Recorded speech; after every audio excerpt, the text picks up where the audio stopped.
and Mickey Leland's School of Public Affairs at TSU. Yes, considered the father of environmental justice, deals with the issue of environmental racism, and that's what we're going to be talking about today in the aftermath of this hurricane-turned-storm Harvey. Who it's affected the most, whose communities will be rebuilt. It's great to be with you, to get to meet you personally in your home, Professor Bullard. This is the 30th anniversary of the publication of your book, Invisible Houston, The Black Experience in Boom and Bust. Talk about Invisible Houston. In Invisible Houston that I wrote 30 years ago, there's a huge population that is still invisible. Houston's demographics, a lot of people like to say we are one of the most diverse ethnically and racially cities in the country. We're the fourth largest city in the country. We are racially and ethnically diverse. But when it comes to economics, when it comes to power and decision-making, it stops.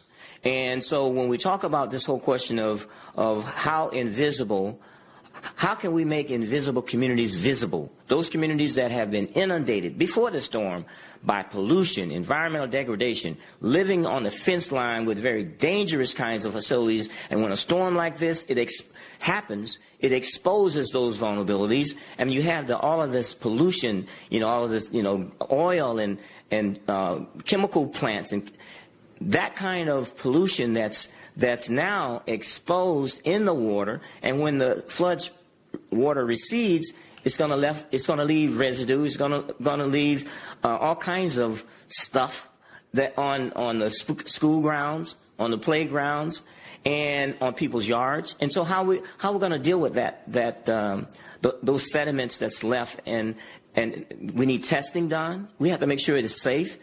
All the mold, we learned from Katrina that people want to get back in their homes, and that in some cases they're rushing to get back without the proper protection. And with the mold in those homes and people getting sick, we have to make sure that we provide equal protection and equal access to resources to make sure that we do it right.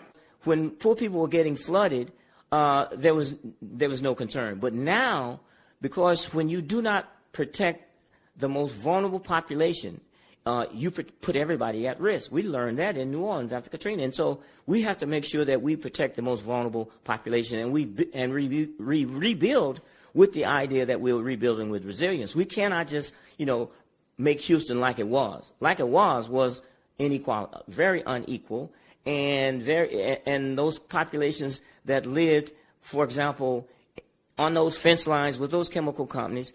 People say, well, what's happening at the chemical company that burnt and exploded? They say it's safe. The chemical company says it's safe. The EPA says it's safe. But I'd like to know, where does the CEO of that company live? If it's so safe, you know what I'm saying? How about him pack up and camp out next door? The problem is individuals making decisions oftentimes don't have to deal with the kinds of issues that fence lines communities have to deal with. Even when we're not talking about flooding, we're talking about the flooding of pollution and chemicals on communities, and people don't ask for to be polluted. It's without their consent. 100% of all city-owned landfills are in black communities, even though the African-American community makes something up like, 25% of the population here?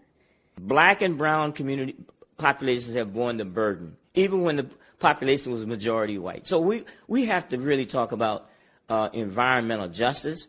We have to talk about environmental racism and call it out when it exists. We can't just run from it and act as if somehow, kumbaya, we all going to get along. Yeah, this storm has brought out the best of Houstonians, but we just can't cover that up.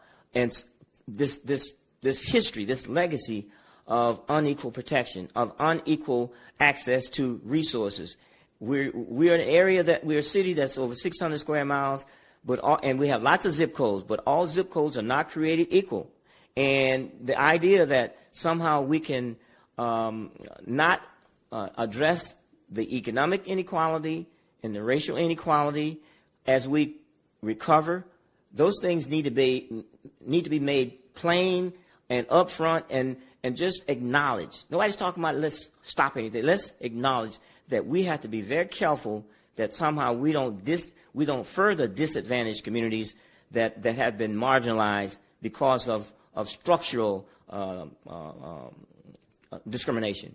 Context of white supremacy, not the context of structural discrimination or the context of marginalization. Context of white supremacy. This is Gus T. Renegade in for another broadcast, hopefully to share constructive information on the system of white supremacy. Today's date, Thursday, February 6th, 2020. So I have been told this is our book club 5th installment, Harriet A. Washington's A Terrible Thing to Waste. The audio segment you heard at the beginning, Dr. Robert Bullard, black male. He's already been mentioned in the book. I was going to play that segment before, but they had more recent information, updates about things President Trump was doing, and then the update about what was happening up in Flint, Michigan, where they're allowing residents, victims to sue officials for the poisoning of the water. So that delayed me playing this segment. But Dr. Bullard has been mentioned repeatedly. He wrote the book Dumping in Dixie, among many others, on environmental racism. But that was his segment from Democracy Now!, my BFF Amy Goodman, talking about the hurricane in Houston and the poisoning taking place because it's so unregulated, and they just stuff all of the waste facilities and contamination and industrial waste. They just stuff all that where the niggers live and don't worry about it. So then you have a storm and an explosion or flooding or anything, whatever, it's where the niggers live, dumping on them. I've been so impressed with this book, making me go back and revisit that segment. And she is going to discuss cigarettes as a part of brain-damaging environmental racism this week. I personally have black family members who died very early due to health complications, and they smoked for years. So I'm proud and ecstatic to get to this week's segment, Harriet A. Washington, A Terrible Thing to Waste. We're picking up on Chapter 4, the subsection Air Pollution. Air pollution. In Chapter 3, we saw how polluted air's elevated carbon dioxide, CO2 levels, trigger the hypoxia of asthma, which, as studies show, leads to lower intelligence. Airborne heavy metals like lead and mercury, as well as hydrocarbons, such as those in fuel exhausts and industrial emissions, also cause rampant brain damage to adults and children alike. These conditions compromise both the cognitive development and the function of the brain by depriving it of sufficient oxygen. When it comes to air pollution, the developing brains of children fare the worst. Their greater lung surface area, relative to their body size, means that they suffer a greater relative exposure to noxious gases and suspended particles than adults. For pregnant women and their fetuses, the damage is even more profound. Air pollution attacks fetal brains when they are at their most sensitive. Even small insults during crucial developmental windows can translate into fateful cognitive problems that persist for a lifetime. How can air pollution doom the life or the intellectual development of a fetus? A May 2017 Time article, Preterm Births Linked to Air Pollution Cost Billions in the U.S., gave the answer, but under the wrong headline. More important than the monetary losses is the fact that air pollution also threatens the brains of very young children. Carbon dioxide concentrates in poorly ventilated homes where it can kill sleeping families. By reducing oxygen intake, it also slowly erodes the brains of survivors, causing a laundry list of symptoms, including cognitive decline. Vermin. We don't usually think of microbes and other living things as causing pathological behavior or lowering intelligence, but we should. Infectious madness, The Surprising Science of How We Catch Mental Illness, documents the many ways in which infection, sometimes carried by vectors and microbes, causes mental disorders and disordered behavior. So does The Well Curve, a 2015 article in The American Scholar that discusses microbes' important role in lowering intelligence. Chapter 5 of this book discusses in detail the cognitive costs of microbes that preferentially afflict people of color. We have seen that mold, dust mites, and cockroaches have been shown to drive up African American and Hispanic asthma rates at a cost to intelligence that has yet to be quantified. However, despite a paucity of attention, microbes also pose a hypertension threat. Hypertension is most often caused by genetics, diet, excess weight, stress, and a sedentary lifestyle. But it can also be triggered by rodents. Mice and rats can harbor SOL virus, a type of hantavirus that, among other signs and symptoms, raises blood pressure. In the mid-1990s, a high-profile Centers for Disease Control study investigated a deadly hantavirus outbreak among Native American populations in the Four Corners region, the symptoms of which were chiefly respiratory. The outbreak, which eventually spread to the general population, was found to be carried by infected mice. 4 years earlier, Gregory Gurry Glass of the Johns Hopkins School of Public Health had reported that infection with different rat-borne hantaviruses, SOL virus, in inner-city populations is associated with an increased occurrence of hypertension. His team discovered that people living in poor urban neighborhoods infested with rats more often have viral antibodies indicating they have been infected by the virus, and connected undetected hantavirus infection to the high rates of hypertension among African Americans. Emerging diseases don't just happen in Zaire, Kenya, or Rwanda, Gurry Glass told me at the time. They are happening throughout this country now. But a few years later, he said that progress on the SOL hantavirus hypertension question had stagnated because neither he nor New York City researchers on a parallel track had obtained funding to study the connection more extensively. The general view seems to be these infectious agents are not of particular relevance, he lamented, noting that the U.S. Army ended funding of pertinent research. We're competing for resources with other societal ills. I'm just hoping we can continue. But how is this virus-mediated hypertension pertinent to our discussion of intelligence? Hypertension is a well-known risk factor for physical problems like heart disease and stroke. However, like asthma, it also sabotages intelligence. In addition to causing stroke, which often diminishes mental function, memory, and intelligence, hypertension erodes intelligence more directly. High blood pressure in otherwise healthy adults between the ages of 18 and 83 is associated with a measurable decline in cognitive function, according to a University of Maine report in the journal Hypertension. Constantly elevated pressure weakens blood vessels, including those in the brain, which can harm the brain by compromising oxygen delivery or heightening the risk of small brain injuries. Cognitive decline is a documented long-term effect of hypertension, even in children. Even worse, a 2012 report in Neurology suggests that hypertensive mothers may actually hand down their hypertension-induced cognitive decline to their children. A Finnish study found that men whose mothers' pregnancies were complicated by hypertensive disorders scored almost 5 points lower on tests of cognitive ability than men whose mothers did not have high blood pressure during pregnancy. Our study suggests that even declines in thinking abilities in old age could have originated during the prenatal period when the majority of the development of brain structure and function occurs, wrote Katri Raikkonen, Ph.D. of the University of Helsinki.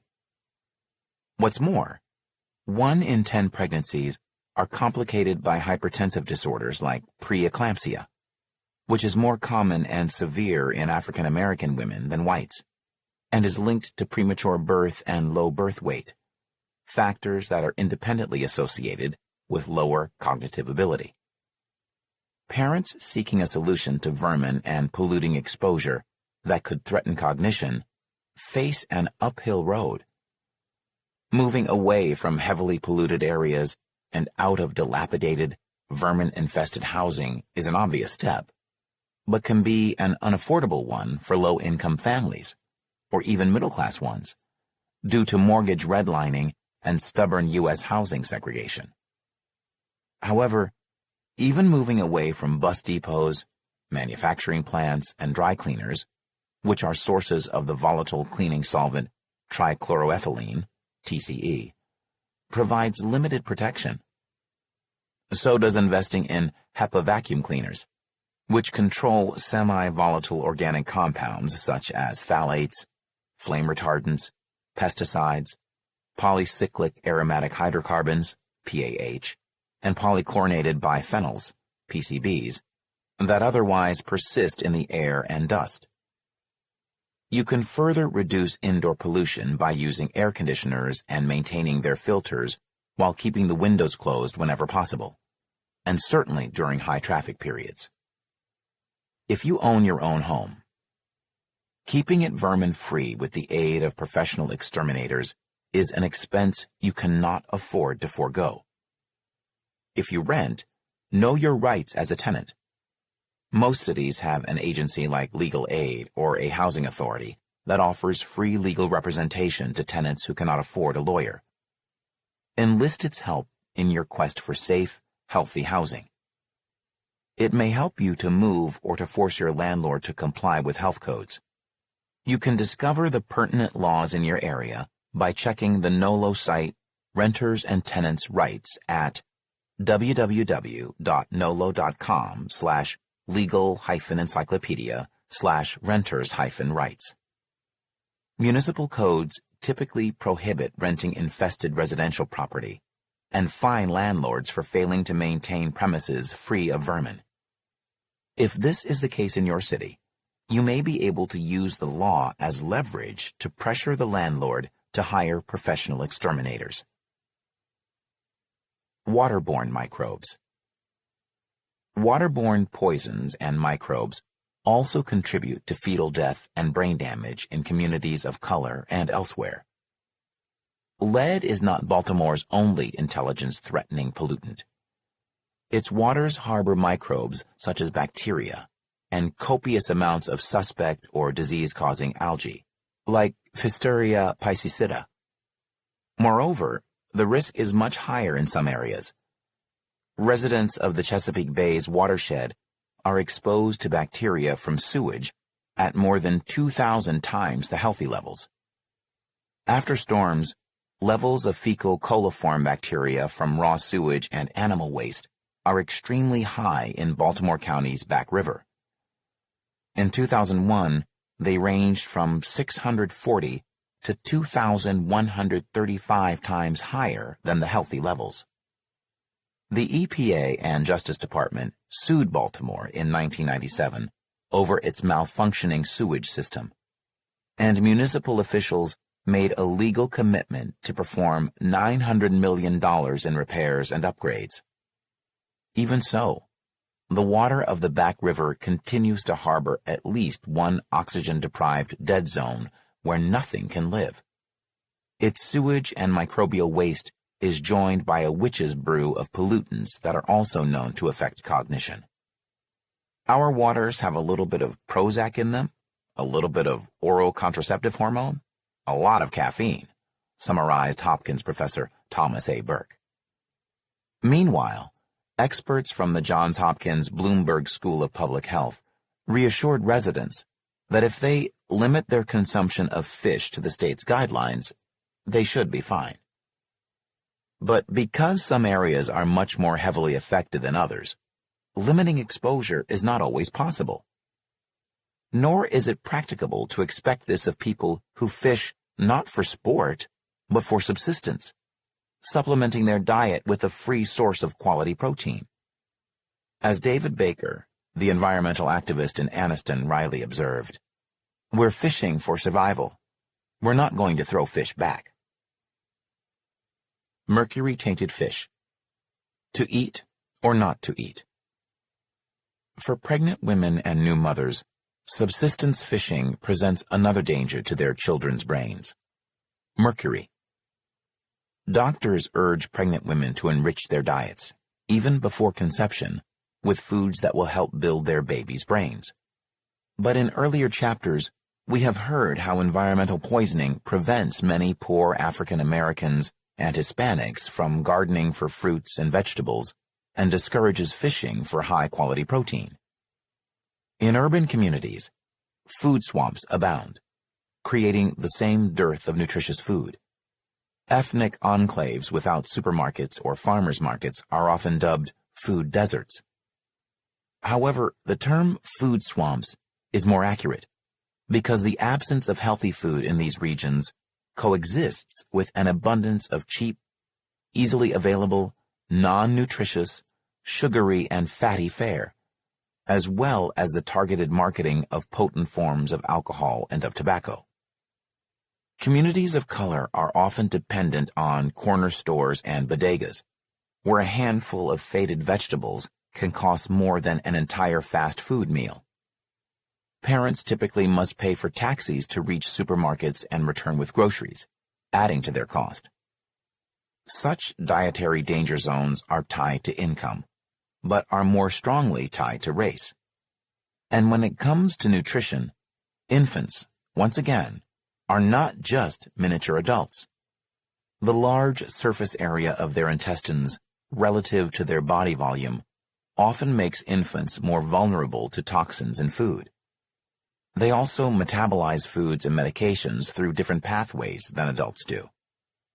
For example, babies younger than 2 years old should not eat honey because, unlike adults, their less acidic stomachs cannot neutralize the botulism spores it may contain, and they may contract the fatal foodborne disease.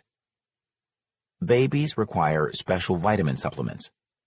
Mothers of breastfeeding babies must adjust their diets and avoid certain medications. Prenatal counseling and nutritional advice during well baby visits are essential in maintaining a baby's mental as well as physical health. However, when faced with pollution dangers, even doctors and researchers can find it difficult to give good advice regarding food. As a result, recommendations concerning the advisability of pregnant women eating fish from tainted waters vary based on the purity of the water, the species of endemic fish, and sometimes by the sophistication of public health analyses. Take mercury, for example. Methylmercury is the form of mercury that causes neurotoxicity, but the relatively benign elemental form of mercury suffuses some waters. This leads some to assume that eating fish from the latter waters is safe, but it may not be, because some waterborne microbes transform elemental mercury into the brain-toxic methyl form by adding a few atoms, a methyl group, written as CH3. Several types of bacteria are responsible, notably sulfate-reducing bacteria and iron-reducing bacteria. There are many, but some common examples include Salmonella, Pseudomonas, and Campylobacter, which are familiar because they cause food poisoning and other illnesses in humans. Other bacteria that carry the specific genes HGCA and HGCB can also transform elemental mercury into methylmercury as well. Additionally, some industrial wastes contain forms of iron that encourage mercury methylation when discharged into water. Scientists also warn that pregnant women who consume tainted fish may face damage from industrial residues like PCBs, polychlorinated biphenyls, as well as from waterborne mercury. So do their fetuses. Moreover, anglers may not realize that the size of the fish they catch is a key factor in poisoning risk. Toxins like mercury bioaccumulate. That is, they become greatly concentrated when larger fish eat smaller, tainted ones. larger fish are more toxic than smaller ones from the same waters. Formal studies have addressed the question of whether it is better for a pregnant woman to eat fish from tainted waters or to abstain and forego seafood's desirable brain-building nutrients. In 2004, the FDA and the EPA advised women of childbearing age to limit their seafood intake to about 3 servings a week during pregnancy to avoid exposure to trace amounts of methylmercury and other neurotoxins. But this was followed by the National Institute on Alcohol Abuse and Alcoholism's 2007 study, which made a very different recommendation. Joseph Hibeln found that the significant nutritional benefits of omega-3 fatty acids sacrificed by not eating enough fish outweigh the dangers of consuming mercury-tainted fish. His study of nearly 12,000 pregnant women in Great Britain found that the equivalent of 2 or 3 servings of seafood a week resulted in more intelligent children with better developmental skills, and he wrote in The Lancet that even more seafood in the diet might be advisable. Advice that limits seafood consumption might reduce the intake of nutrients necessary for optimum neurological development. One researcher suggested to me that this is a concern for Asian Americans, but not for African Americans, because there are no national data suggesting that they practice subsistence fishing. I was surprised to hear this, because I have seen it so often and known it to be common in areas where I have lived, worked, and visited. My own father and his inner-city friends often fished and sometimes hunted to help feed our family of 7. And there is the plight of cities like Triana, whose residents practiced fishing to supplement their diets until pollutants rendered the fish dangerous to eat, as recounted in Chapter 3. But I understood that my anecdotal experience might not reflect national trends, so I looked for data. As the skeptical researcher predicted, I did not find large national studies showing that African Americans engage in subsistence fishing that puts them at risk for mercury exposure. And I did find studies documenting it in Asian American communities. But this might mean that national researchers are simply not investigating the phenomenon in African Americans. Absence of evidence is not evidence of absence, responded environmental sociologist Robert Bullard when I approached him for a reaction. Despite the paucity of national data, some other studies, including analyses conducted in California and New York, looked at fish consumption by several racial groups and found that African Americans consume more high-mercury fish than the norm, writing, non-Hispanic blacks and women grouped in the other racial category, whose ancestry is Asian, Native American, Pacific Islands, and from the Caribbean islands, had significantly higher BHG, blood mercury, concentrations than did non-Hispanic whites. In some studies, their consumption rivals that of Asian Americans, which is itself a highly diverse group. Until more studies are done, we won't know whether this pattern is repeated in large swaths of the nation. In the absence of national data, some may be tempted to dismiss African Americans' risk as unsubstantiated. But although unassailable proof is important, addressing known health risks in a timely manner is more important. We have seen what happened when a prove-it-beyond-every-doubt-before-we-take-action approach led to the annual loss of 23 million IQ points and $50 billion to lead. The stakes are so high that the precautionary principle applies here. We must address the risks of waterborne mercury. Fortunately, the EPA's Inspector General released a report in April 2017 castigating it for failing to adequately protect vulnerable populations, including African Americans, against contaminated fish. This acknowledgement is a necessary first step in addressing hidden risk. Until national data that clearly indict or exonerate mercury exposure are collected and analyzed, one solution is to take a more individual approach to detecting mercury in prospective mothers. In 2017, a Danish study determined that testing the hair of pregnant women for mercury on the day of her first ultrasound can help reduce fetal exposure, because it permits her doctors to inform her if her baby is at risk, monitor and treat her appropriately, and provide an incentive for avoiding additional mercury. Doctors should consider a hair test for minority mothers, and any woman who is worried about mercury risk should request such testing. Parents themselves can undertake another important solution by choosing varieties of fish that are known to be low in mercury. The Food and Drug Administration lists shark, swordfish, king mackerel, and tilefish as the 4 fish with the highest levels of mercury. Avoid them. Instead, choose light tuna, avoid white albacore tuna, which has a higher mercury content, salmon, pollock, catfish, shrimp, and mackerel, the smaller mackerel fish, which will have lower concentrations of mercury. You should also avoid fish that are salted, as pollock often is. Tilapia is inexpensive, rich in vitamins, and low in mercury, but many avoid it because of misinformation circulating on the internet. And there is no scientific evidence that bacon is better for you than tilapia, as the internet alarmists claim. A single study's conclusions were taken out of context. More information is available by searching factcheck.org. The FDA further recommends limiting yourself to about 12 ounces of fish a week, the amount contained in 2 average meals. But pregnant women should seek guidance on this from their physicians. Prenatal peril.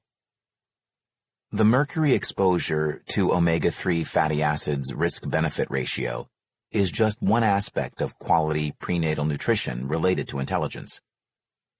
The poor nutrition so common in urban food swamps also potentiates other causes of lowered intelligence, notably lead poisoning.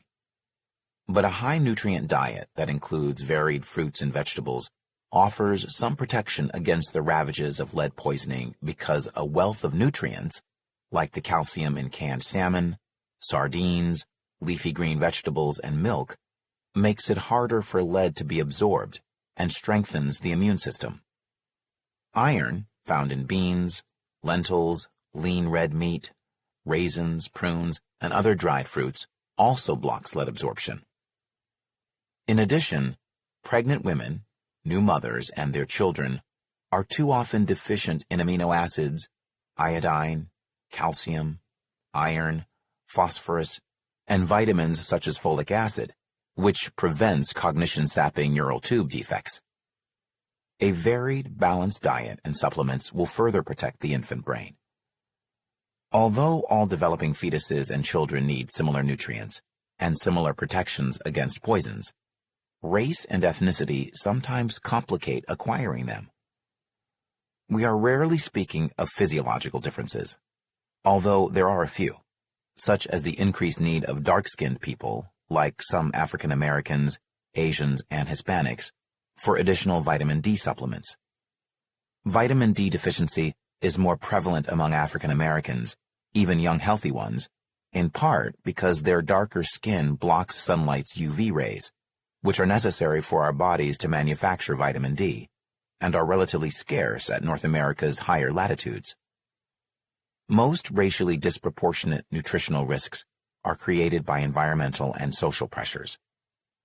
Unfortunately, however, doctors do not always include environmental advice when counseling the pregnant women and mothers who most need it. In one study, monitoring found about 100 different toxic pollutants, including lead, mercury, toluene, perchlorate, bisphenol A, flame retardants, perfluorinated compounds, organochlorine pesticides, and phthalates in pregnant women, with 43 such chemicals found in every woman tested. Yet only 19% of these women's doctors had discussed pesticides, and only 12% discussed air pollution, even though their dangers are well established. Only 4 out of every 10 doctors said they routinely discussed such contamination with pregnant women. Only 8% of physicians warned their patients about bisphenol A, BPA, and 5% advised avoiding phthalates. 9% of the doctors, fewer than 1 in 10, told their patients about the brain-draining polychlorinated biphenyls, PCBs, often found in fish. Why the silence? Many doctors say their priority is to protect pregnant women from more immediate dangers, and that warning them about environmental risks may create undue anxiety. Although Dr. Naomi Stotland of San Francisco General Hospital knows that her low-income patients on California's Medicaid program are probably at higher risk of toxic exposures, she told Scientific American that she didn't discuss environmental health with them for a long time. Why? The social circumstances are so burdensome. Some colleagues think the patients are already worried about paying rent, getting deported, or their partner being incarcerated. Thus, unborn children of color are awash in environmental hazards about which their doctors remain silent. The situation is even worse for women who do not receive the recommended level of prenatal care. Women without access to prenatal care often know far too little about nutritional risks to their unborn children. Fewer than 1 fertile woman in 3 knows, for example, that taking prenatal folic acid supplements reduces birth defects and eliminates spina bifida. Cultural risk factors threaten the infant brain as well.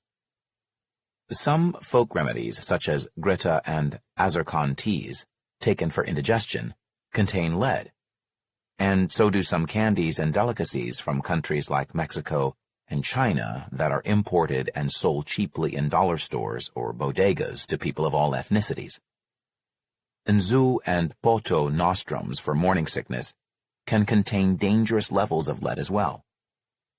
Then there are the various non-food items that are consumed, sometimes in large quantities, by those with pica. Pregnant women are among those who sometimes satisfy cravings for chalk, starch, or even mud, all of which can harbor dangerous pollutants and microbes. Calabash chalk, a natural material composed of fossilized seashells, is consumed by pregnant women in some West African cultures and in parts of the United States as a treatment for nausea.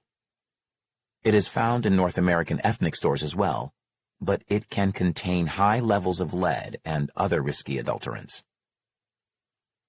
Cleaning house. To minimize the foodborne poisons that threaten your fetus or baby, eliminate as many as possible from your household. In order to reduce exposures to bisphenol A, BPA, avoid buying food and beverage cans with resin liners.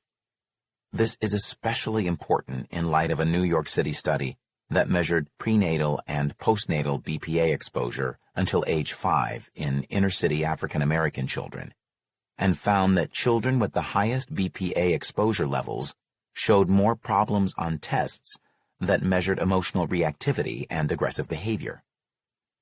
Read the labels of your plastic containers before buying them to be sure they do not contain chemicals called phthalates. In fact, it is a good idea to avoid buying any foods packaged in plastic, and to avoid processed foods as much as possible. Food co-ops, farmers markets, and stores that carry organic fare may offer the option of paper containers, or allow you to bring your own. Few people have the time to cook all their meals from scratch, but many people find making the week's entrees in advance and freezing them until use allows them to control sugar, fat, and additives while saving time in the long run. Cosmetics contain suspect chemicals too. Read the label of cosmetics and avoid using those with phthalates, as well as lipsticks that contain lead. Look for additives that contain plum in their name. Cheaper foods and candies purchased at dollar stores sometimes come from countries where food can contain unacceptable levels of lead, so this may not be the best place to save money. Pooling funds with friends to buy high-volume cases of domestic foods and treats at box stores may be safer. It is important to clean in order to minimize vermin and tracked-in pollution. But many cleaners and pesticides carry their own host of toxic problems. So try using baking soda, vinegar, and non-toxic commercial cleaners instead of toxic products during pregnancy. Fetal alcohol, a hidden scourge? In June 1998, 2 weeks after completing a year-long fellowship at Stanford University, Serena walked into a bodega on 147th Street, a block from her new apartment in pre-gentrification Harlem.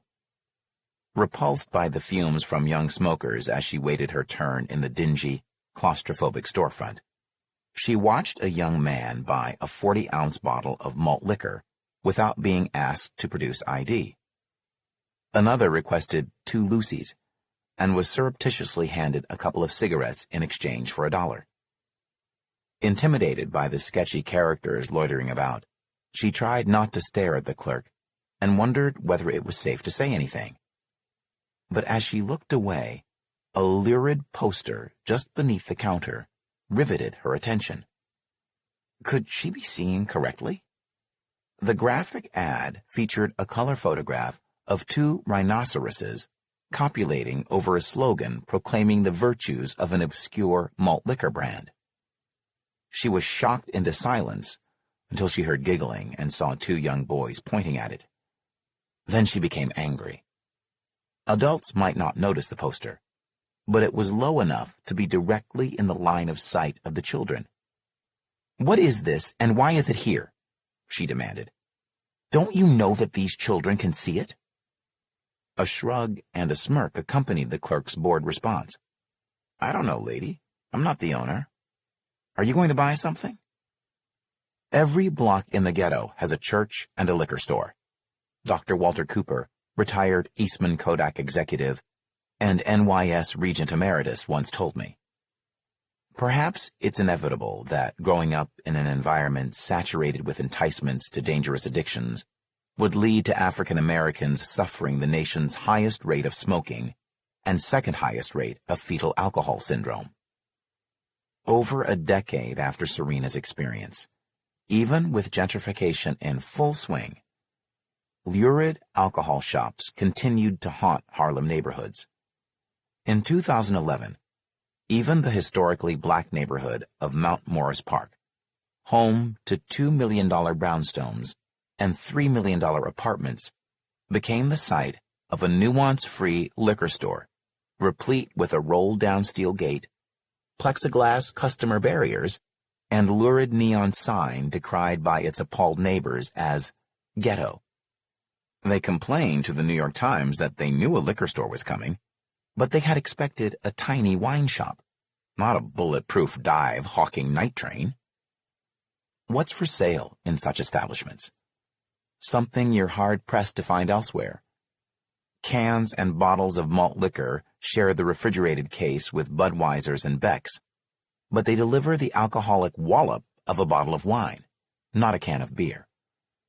Fortified wines radiating colors not found in nature taste like candied gasoline because they're tailored to the tastes of the young, including underage drinkers. By the mid-1960s, liquor companies began marketing their high-alcohol malt liquor to African Americans. Sexualized posters and labels sell misogyny with the alcohol, as Ice Cube urges, "Get your girl in the mood quicker, make your Jimmy thicker," and old-school Billy D. Williams winks and says, "Works every time." Although some middle-class white youths also partake, they usually must visit the hood to procure these drinks, some made by vintners that would be familiar to their parents. MD 2020, so potent that it is referred to as Mad Dog on the street, is produced by the Mogan David Wine Company, better known for its kosher dessert wines. Night Train Express, 17.5% alcohol, hails from the sun-dappled California vineyards of Ernest and Julio Gallo. But you won't find these hardcore libations among the sedate table wines on their websites, nor on restaurant wine lists. They're not for discriminating palates, but for those who want maximum alcohol at the lowest prices. And they are fortified not with vitamins, but with extra alcohol, keeping poor communities of color steeped in liquor on the cheap. Such potions were invisible when I lived in Brookline, Massachusetts, the Village, and Palo Alto. But on my infrequent forays into East Palo Alto, then 81.8% black and Hispanic, I often saw half-nude women posing in ads hawking malt liquor and fortified ghetto wines, just as they did in Harlem, Baltimore, and Chicago's minority neighborhoods. For decades, these communities have been steadily saturated with come-ons for addictive products tailored to the minority market. Between 1986 and 1989, 76% of billboards in African American neighborhoods of Baltimore advertised alcohol and tobacco, compared to only 20% in white communities. In Detroit, the ratio was 56% to 38%, and in St. Louis, 62% to 36%. Similar patterns are found in New Orleans, Washington, D.C., and San Francisco. Tobacco billboards are now widely banned, but those advertising liquor remain, and they are supplemented by depictions in rap videos, smaller posters plastered everywhere, films, television shows, and paid celebrity spokespersons. The alcohol-soaked environment of minority neighborhoods is replicated in the womb, where it endangers unborn children. The easy availability of liquor in African American communities leads to high rates of fetal alcohol effects, FAE, a less severe condition than fetal alcohol syndrome, FAS, but one that is also caused by drinking alcohol during pregnancy. Alcohol's devastating effect on African American fetuses is a problem that psychiatrist Carl Bell says has been hidden in plain sight. In fact, says Bell, who has studied the rates of undiagnosed FAE and FAS for decades, FAE is the largest preventable public health problem in poor African American communities. Alcohol is a teratogen, an infectious, pharmacological or other biochemical agent that acts during pregnancy to produce birth defects or dysfunction. We've known since 1973 that when a pregnant woman drinks, her child may emerge with fetal alcohol syndrome, marked by unusual facial features and brain damage. Although the characteristic facial abnormalities of FAS are its most apparent symptoms, brain scans performed on victims of FAS reveal damage to the brain's white matter and abnormal connections between the frontal occipital lobes, areas that govern executive functioning and visual processing. Accordingly, victims of the syndrome are faced with a variety of congenital defects, including diminished intelligence, low IQ, mental retardation, hyperactivity, difficulty concentrating, poor memory, learning difficulties, speech and language delays, and poor reasoning and judgment. Children with FAS suffer delayed language and motor skills. Their short-term memory is compromised, and they are often impulsive, acting with a lack of foresight about their actions' consequences. 60% of adolescents with FAS are arrested or have other trouble with the law, such as shoplifting and disruptions in school. They suffer from low birth weight and slowed growth rate, as well as heart, eye, and genitourinary malformations as well. Less severe manifestations of prenatal alcohol exposure include fetal alcohol spectrum disorder and alcohol-related neurodevelopmental disorder, ARND. People with ARND might have intellectual disabilities and problems with behavior and learning that cause them to perform poorly in school, as well as difficulties with math, memory, attention, judgment, and poor impulse control. Many affected people cannot handle the social interaction and ordinary tasks of everyday living. As a whole, these mental and behavioral deficits set children up for failure in school and the workplace through no fault of their own. The symptoms of FAS are often mistaken for other forms of behavioral disorders that are commonly ascribed to minority children. But subtleties distinguish the signs and symptoms of these disorders from FAS. Carl Bell notes that 3 of every 4 youths in Illinois' Cook County Temporary Juvenile Detention Center had difficulty with reading, math, communication, memory, explosive behavior, hyperactivity, poor attention skills, and social judgment. Most had other diagnoses, but FAS should have been considered in such cases. Early diagnosis and therapy can dramatically increase a child's chances of success in life, but far too few FAS children are promptly diagnosed and given the support that could enable them to tame their behavior problems and fit into society.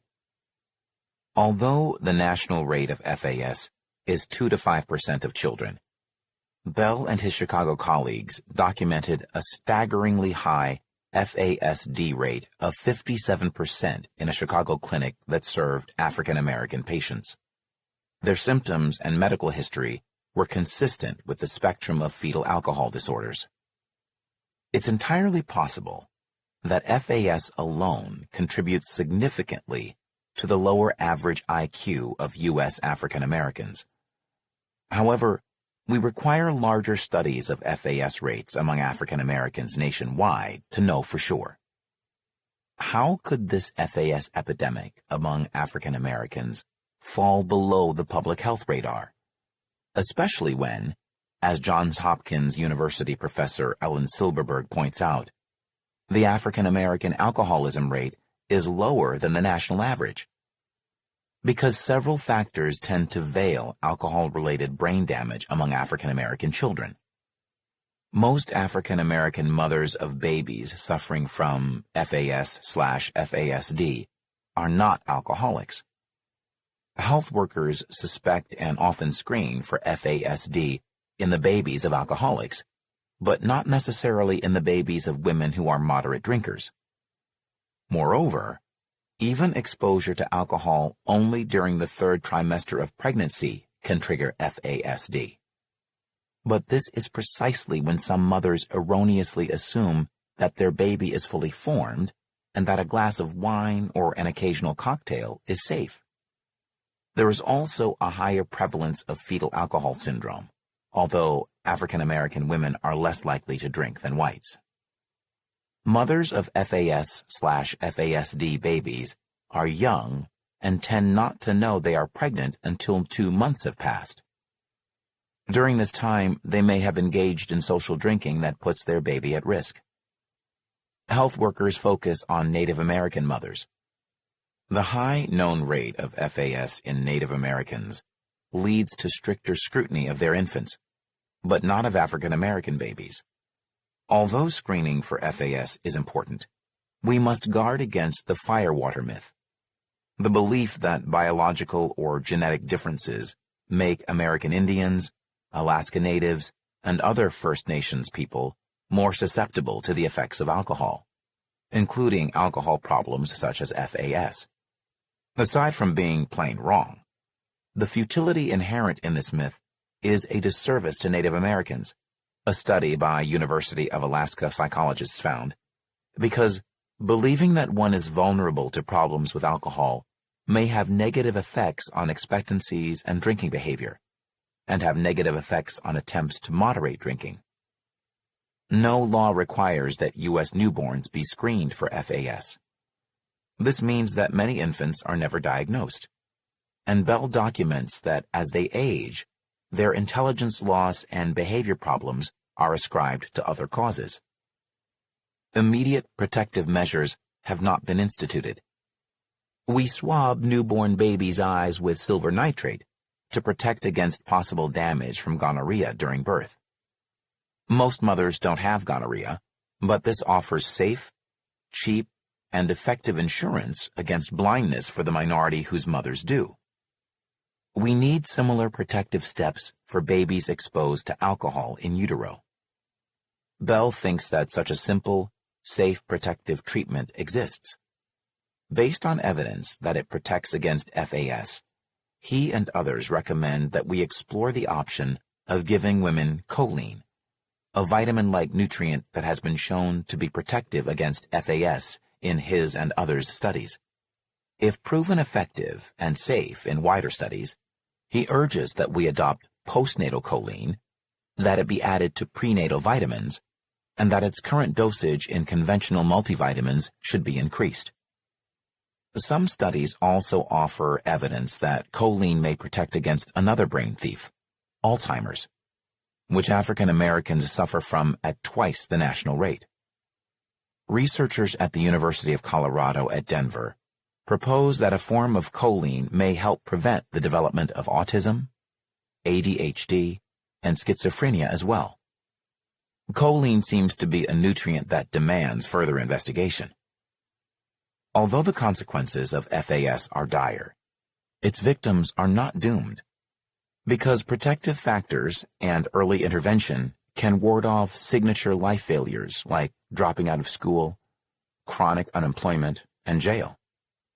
With the proper diagnosis and support, people with FAS can enjoy success. Just ask Morgan Fawcett, the young Tlingit, Alaska native who founded One Heart Creations to raise awareness for FAS and who travels the nation giving concerts and benefits.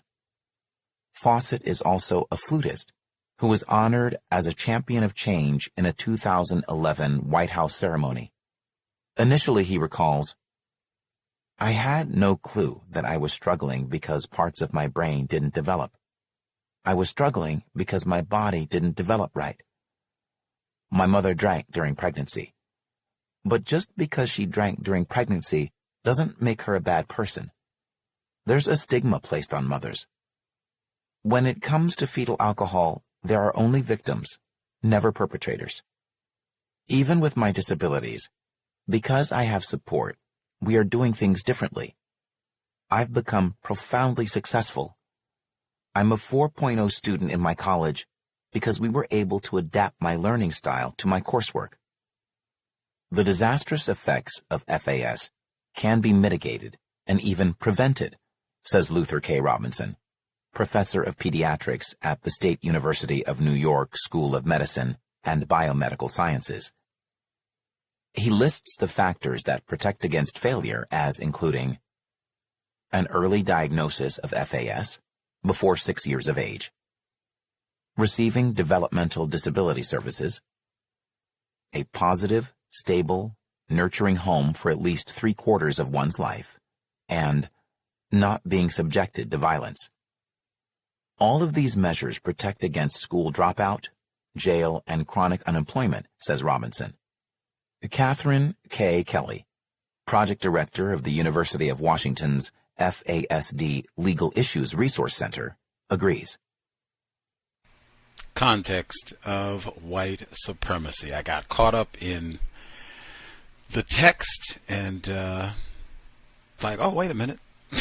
Section ended. Wait a minute. Sitting here messing around. Context of White Supremacy. Wow. A part of how I got distracted, I was in awe, literally, like, wow, I cannot believe it. Harriet A. Washington will have 2 books in my top 10. That is amazing. Medical Apartheid is amazing in my top 5, like legendary. I'm only disgusted that I waited so long to read it, 2016 in the book club, but I mean, wow. This book just came out. I saw it before. I don't remember being, excited. Like, oh my, I don't even think I referred to her as one of my favorite authors. It was just, oh, Harriet A. Washington, she's got a new book and it's on environmental racism. We'll have to check that out. And I wasn't particularly excited about reading it when we started. It was just, oh yeah, that'll be interesting. That'll be, certainly not the hate you give. But wow, I am in absolute Harriet A. Washington. A terrible thing to waste. Spectacular. Gus's top 10. The number to dial, 605-313-5164. The code 564-943 pound. Press star 61 if you would like to participate. Number again, 605-313-5164. The code 564943 pound. Press star 61 if you would like to participate. That moron says pretty frequently on this here broadcast, what is it he says? Sobriety would be best under conditions of white supremacy. That's how he says it.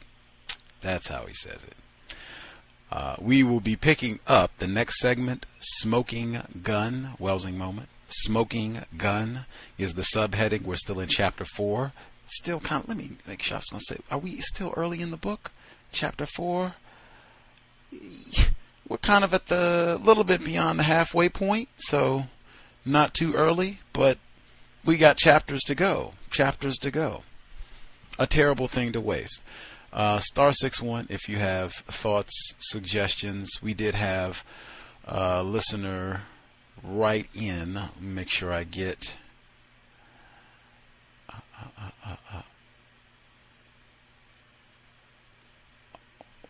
oh, there we go. Listener wrote in a few things on the latest reading. This book contains so much constructive information. Absolutely, I was just saying the same thing. I think this will be a book that I will gift loved ones. Now that is constructive thinking, particularly those who may be contemplating becoming pregnant. Talk about it. Number 2, the connection between soul, hantavirus, and hypertension was particularly resonant with me since I have been diagnosed with the disease. Is the lack of funding to pursue the viral connection due to its reported higher incidence in black people. Number 3, regarding fetal alcohol syndrome, I have read and seen innumerable news reports about it for many years. They were primarily associated with and victim blaming of Native Americans. I do not recall any attention that the effects can be mitigated and lessened through early diagnosis and therapy. One of our investors, much obliged. Spectacular. It's just, I was in awe. I was staggered. I couldn't even, get to the microphone in a prompt manner. But here now, star 61 if you have thoughts, comments. Harriet A. Washington. Let's see. Folks with a hand up, proceed.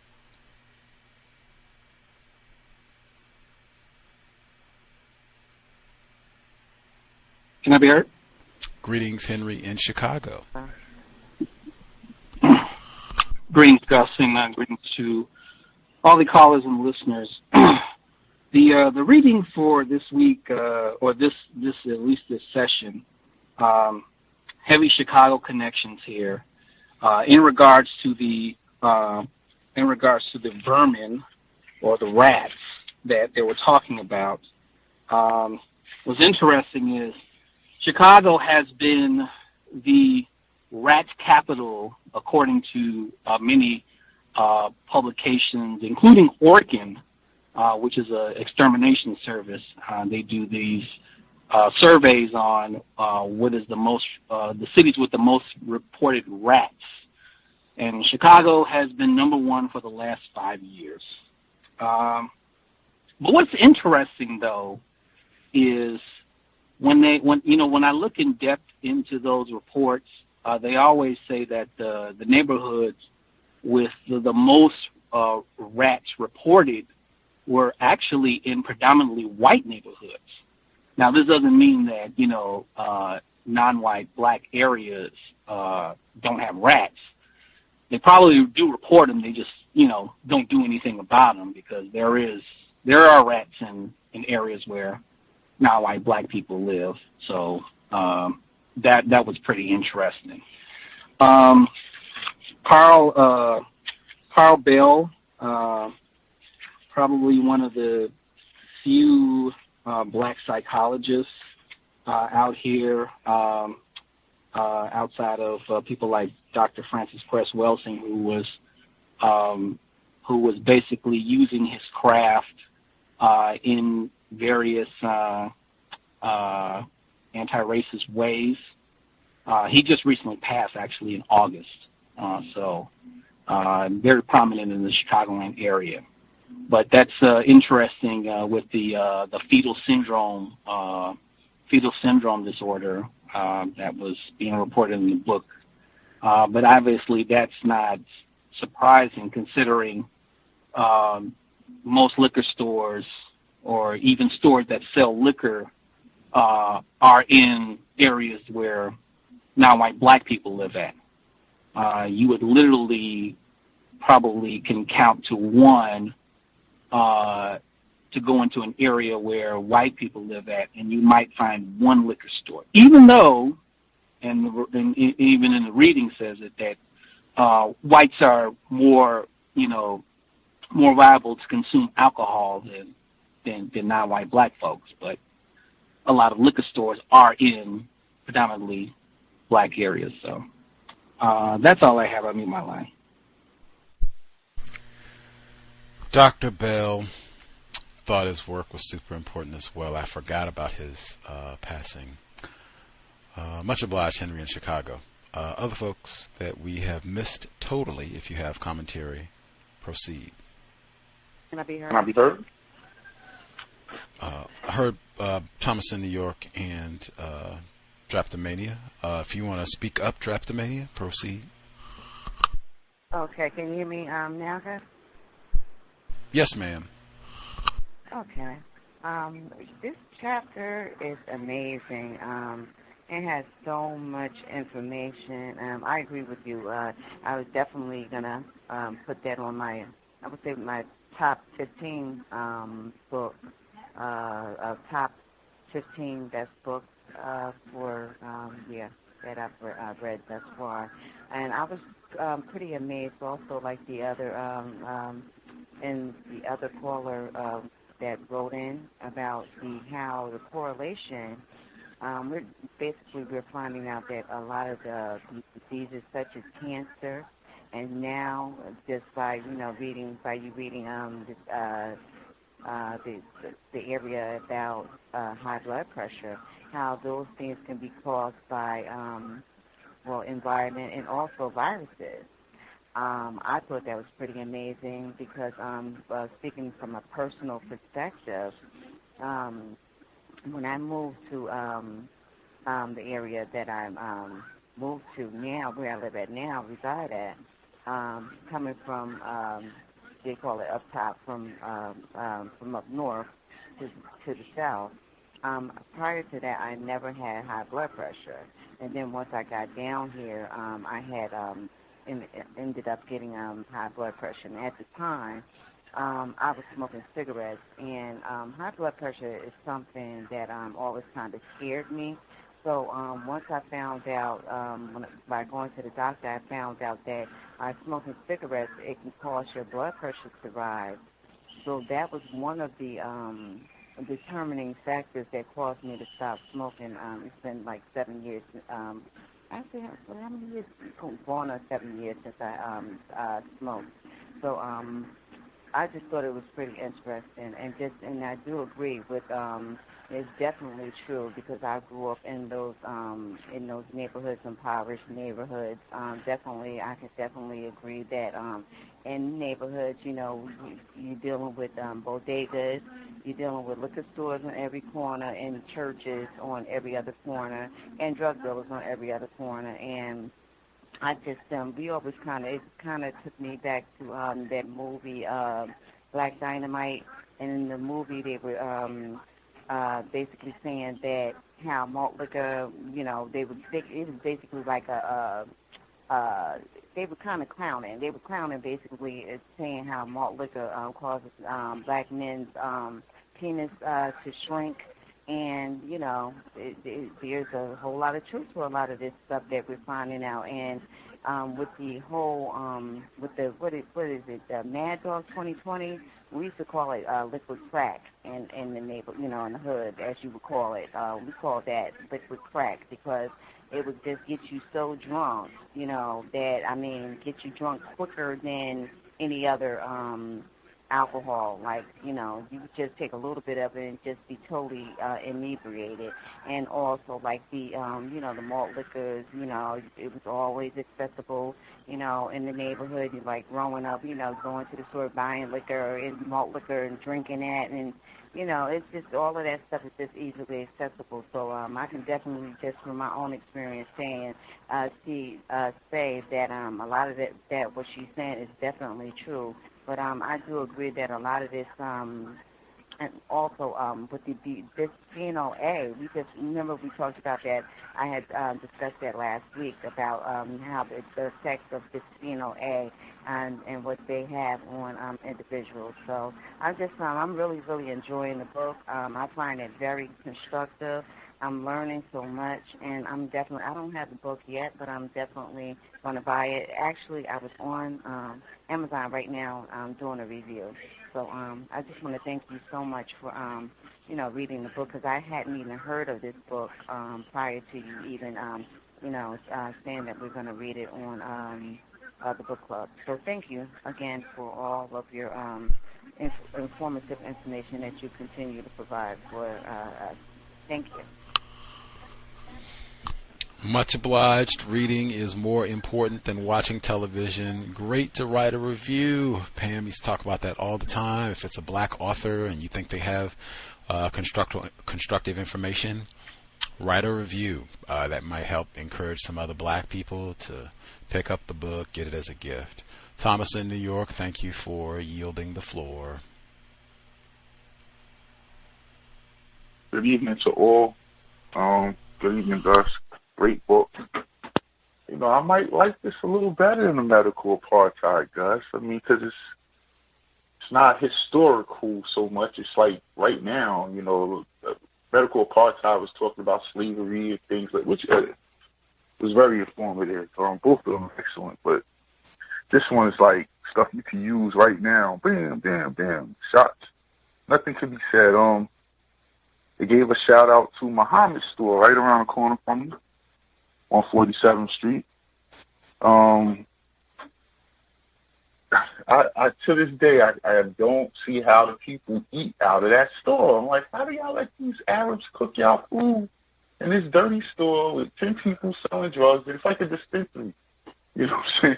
And including the person who owns the store, he'll sell you some weed and then turn around and make you a chopped cheese sandwich. It's like, y'all don't see the irony. And then the rat. In that store, they have a rat that lives in the store. I can't even explain it. It's unbelievable.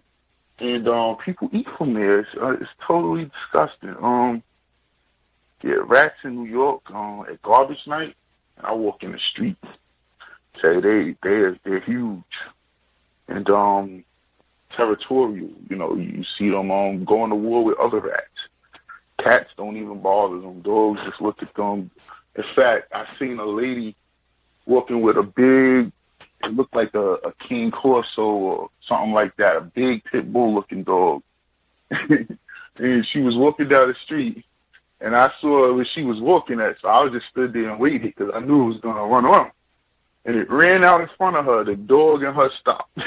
The dog was scared as she was. I said, man, unbelievable. The conditions, like in Jersey, I lived in the ghetto, in Jersey City, and I never experienced rodents until I came to New York. It was like unbelievable. When we first moved into this building, it was like watching National Geographic if you looked outside. And then as people moved in to the area, they went away, and the last couple of years they come back. And I have a theory as to why, but that would be classified as anti-black. I'll keep it to myself. White people tend to buy liquor. The fetal liquor syndromes and things, very informative. I had no idea until I started working at the hospital and how many people would have their babies taken from them because of alcohol. And it was just like, wow, it was like eye-opening. I hated working in the maternity ward just for that simple reason. See people give birth and can't even, breastfeed their baby one time before stipends or whoever comes. So, but white people tend to drink liquor. At least the white people I work with, that's the only white people I encounter. From brands that are sold by Veblen good sellers. Black people tend to buy liquor from brands that sell alcohol brands. So, like, if I go to a liquor store in a white area, I'm going to see a bunch of liquors from LVHM, or, which is LVMH, Louis Vuitton, Hennessy, Moet, all their different brands. You're going to see a bunch of Kering liquors. They make Gucci and they make a bunch of wines and things. You're going to see a bunch of those things. If you go to the black area, you're going to see a bunch of Georgie liquor and Seagram liquor, just the cheap stuff, and I noticed that. So being that white women, they said, drink more than black women, the higher percentage of fetal alcohol syndrome. I tend to think maybe it's the type of liquor that they're drinking, the chemicals that's inside of those liquors. And I think she kind of hinted on that. And, the air pollution. My wife's sister, she lives in East Harlem. And over there they built the Costco's, Target, a whole super mall. And Aldi's, all these different stores for black people to go and spend their money. But, of course, it's better than going to the bodega, right? So, but the problem was when they first built it, the trucks coming in to restock the stores, the smoke was going into the people's apartment so rapidly that the city came in and tested the air quality in their apartments. So what Costco's and Target and all of them came together and came up with the solution that they would give everyone an air conditioner and free filters as long as they're in that area. But they have to keep their windows closed all the time. So it's like it's a lose-lose. Sometimes you might want some fresh air in your house, So, just how they do us. And I'll mute my line. Thank you. Much obliged, Thomas in New York. Other folks, we have missed you totally. If you have commentary to share, proceed. Can I be heard? Greetings, retired firefighter. Greetings, Gus. Greetings, everyone. So I guess I have to put down this bottle, huh? Oh, well. No, just kidding. That should, this book should be in book clubs, at every community center that has such an activity. Both of her books, actually, should be there. This one is more fundamental, something that you can identify with, as Mr. Thomas said, on a up-to-date scale and a daily watch out for type of mentality. It would definitely encourage constructive conversation with people prior to that you had not had a relationship with, because these things that she's talking about is so common. I have been to Chicago. I have relatives in Chicago on the South Side, and matter of fact, one of the relatives owned a liquor store. There was a lot of liquor stores in the area, but then again, right where I'm at right now is just the same. It's just not as at the same number. Of course, it's very addictive. Very addictive. It's placed and made available on purpose. I can remember even back in the 70s when I was in college somebody correct me if I'm wrong, because I don't think nowadays that young people drink as much wine as they used to when I was a teenager and early 20s. I don't think so. I could be wrong. But wine, cheap wine, it was very, very popular on the college campus. It was this wine that was called Reba. And I never touched it myself. I was scared of it because this fluid used to, knock people out. But she is. This book is pretty good on the substance and the full, immediate and distant effects that it has, not only on the drinker, but extended versions of yourself, i.e. your child or children, on how that would affect. Also, the carefulness about seafood. I think she was mainly talking about fish and what types based on the mercury level, which is something that one does not think about when they go to the grocery store or the fish market, because they figure by going to those places somehow the content is not at a level that is dangerous.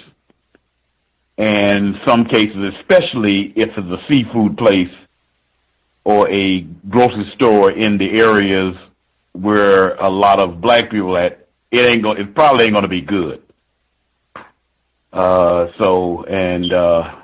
That's basically what I've been hearing in this first report.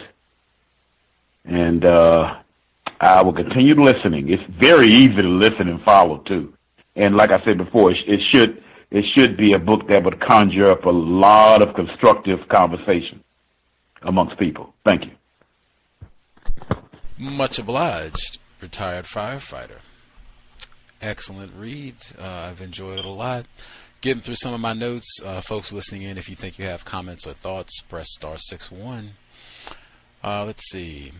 No, man, I don't have children, but I've been around black mothers who have very, newborns. I've been around them the day the child was born. So when it comes to air pollution, the developing brains of children fare the worst. Their greater lung surface area relative to their body size means they suffer a greater relative exposure to noxious gases and suspended particles than adults. For pregnant women and their fetuses, the damage is even more profound. Air pollution attacks fetal brains when they are at their most sensitive.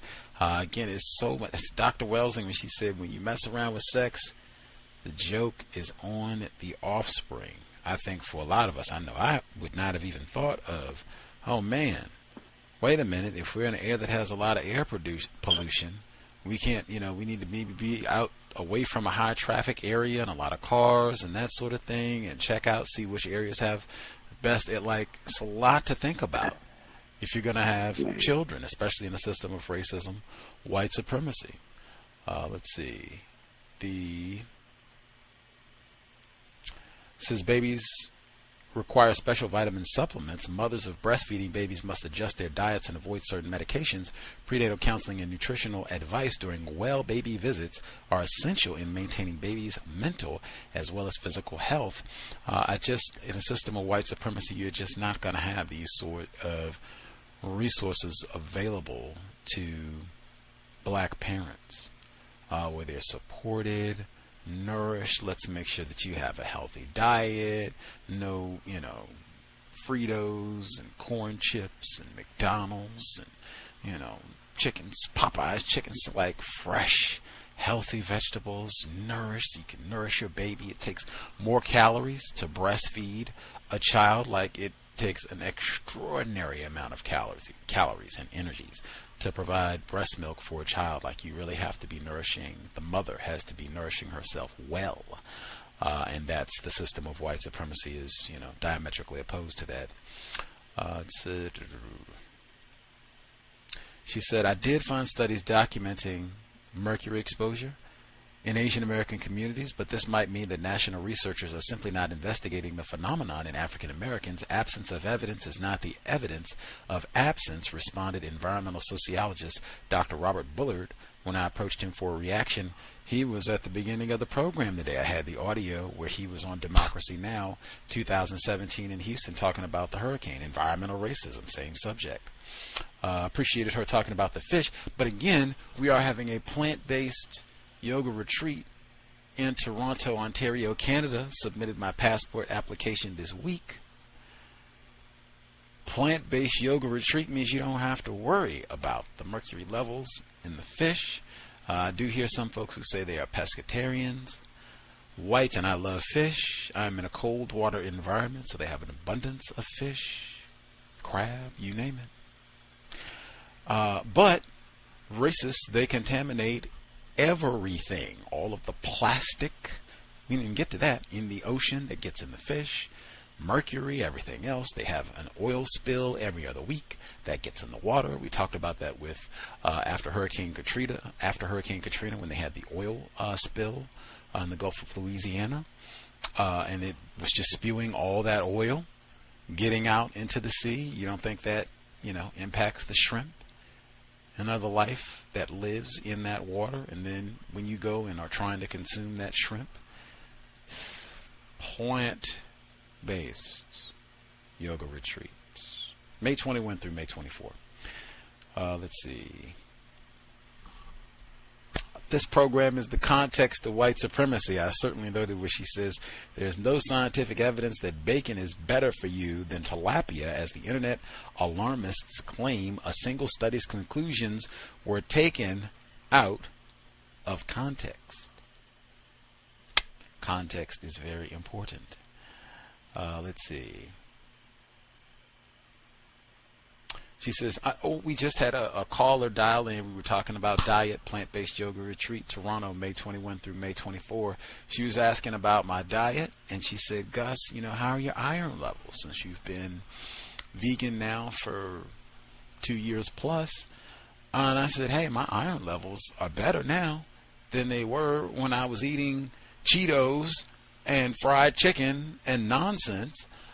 Because now I get fresh vegetables. I have collard greens right now that I'm going to eat for dinner. I had spinach yesterday. Bang, right there with the iron content. I had lentils yesterday. Whoa. Let me get to say it again. I had my veggie lasagna with a pound of fresh organic spinach, organic lentils, no cheese. I had spiralized organic zucchini in it as well. Lentils, no ground beef, no meat substitute, the Impossible Burger and all that nonsense.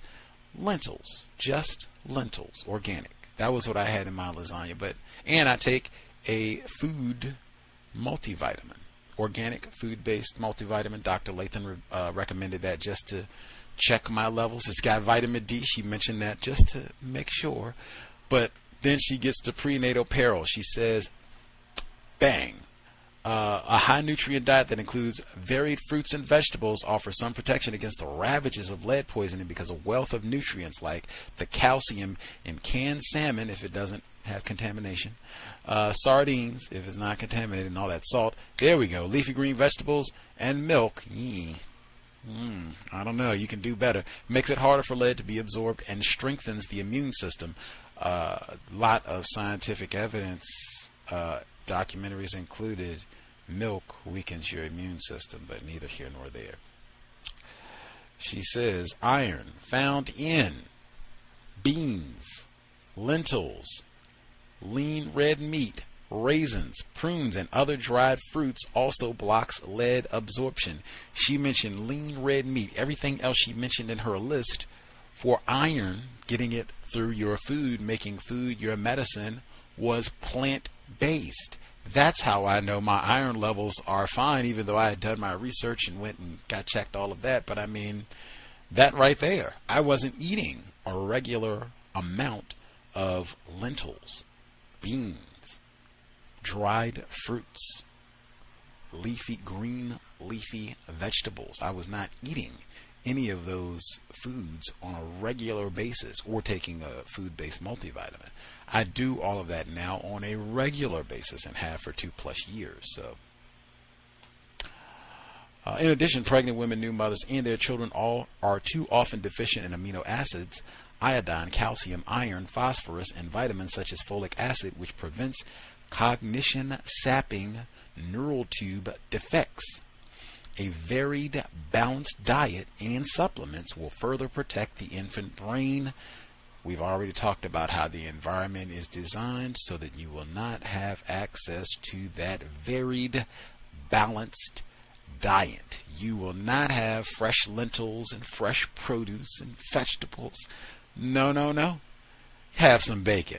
Triple bacon cheeseburger chicken sandwich with Cheetos on top and extra onion rings, yes, and some expired Coca-Cola for you. That's what we'll have for black people. You can get a taxi, as she said. Maybe you can get a taxi and drive 20 miles down the road one way and see if you can get some healthy vegetables, if you can afford anything in the store, if security even lets you in. Let's see. Women without access to prenatal care often know far too little about nutritional risks to their unborn children. Fewer than one fertile woman in 3 knows, for example, that taking prenatal folic acid supplements reduces birth defects and eliminates spina bifida. Information. In fact, it's a good idea to avoid buying any foods packaged in plastic and to avoid processed foods as much as possible. We've talked about that before. Fresh foods that you can pronounce: zucchini, lentils, spinach, mushrooms. I know what that is. Not a long list of wacky ingredients, not wrapped in plastic. And I have no idea how long this is going to be good for. I used to eat a lot of that myself. Horrible diet. Could have been dead. Let's see. Cheaper foods and candies purchased at dollar stores sometimes come from countries where food can contain unacceptable levels of lead, so this may not be the best place to save money, even though they will saturate places where black people live. Oh no, you're not going to get a Trader Joe's. You're not going to get a Whole Foods. You're not going to get any of these other places where you can go, a co-op, a farmer's market. We'll get you a Dollar General. A Dollar Tree. We'll get you one of those. So you can go in and get all of, and they even had a white politician not too long ago. He said, I went out. I took, what is it that you get on the SNAP program? You get $140. I went to the dollar store and look what I got. My cup runneth over. I could feed a whole tribe for a month. Easy. Look at all this. And he had a whole bunch of nonsense. Cheetos and peanut butter that's got, probably half of it is hydrogenated safflower oil or some other nonsense. Let's see.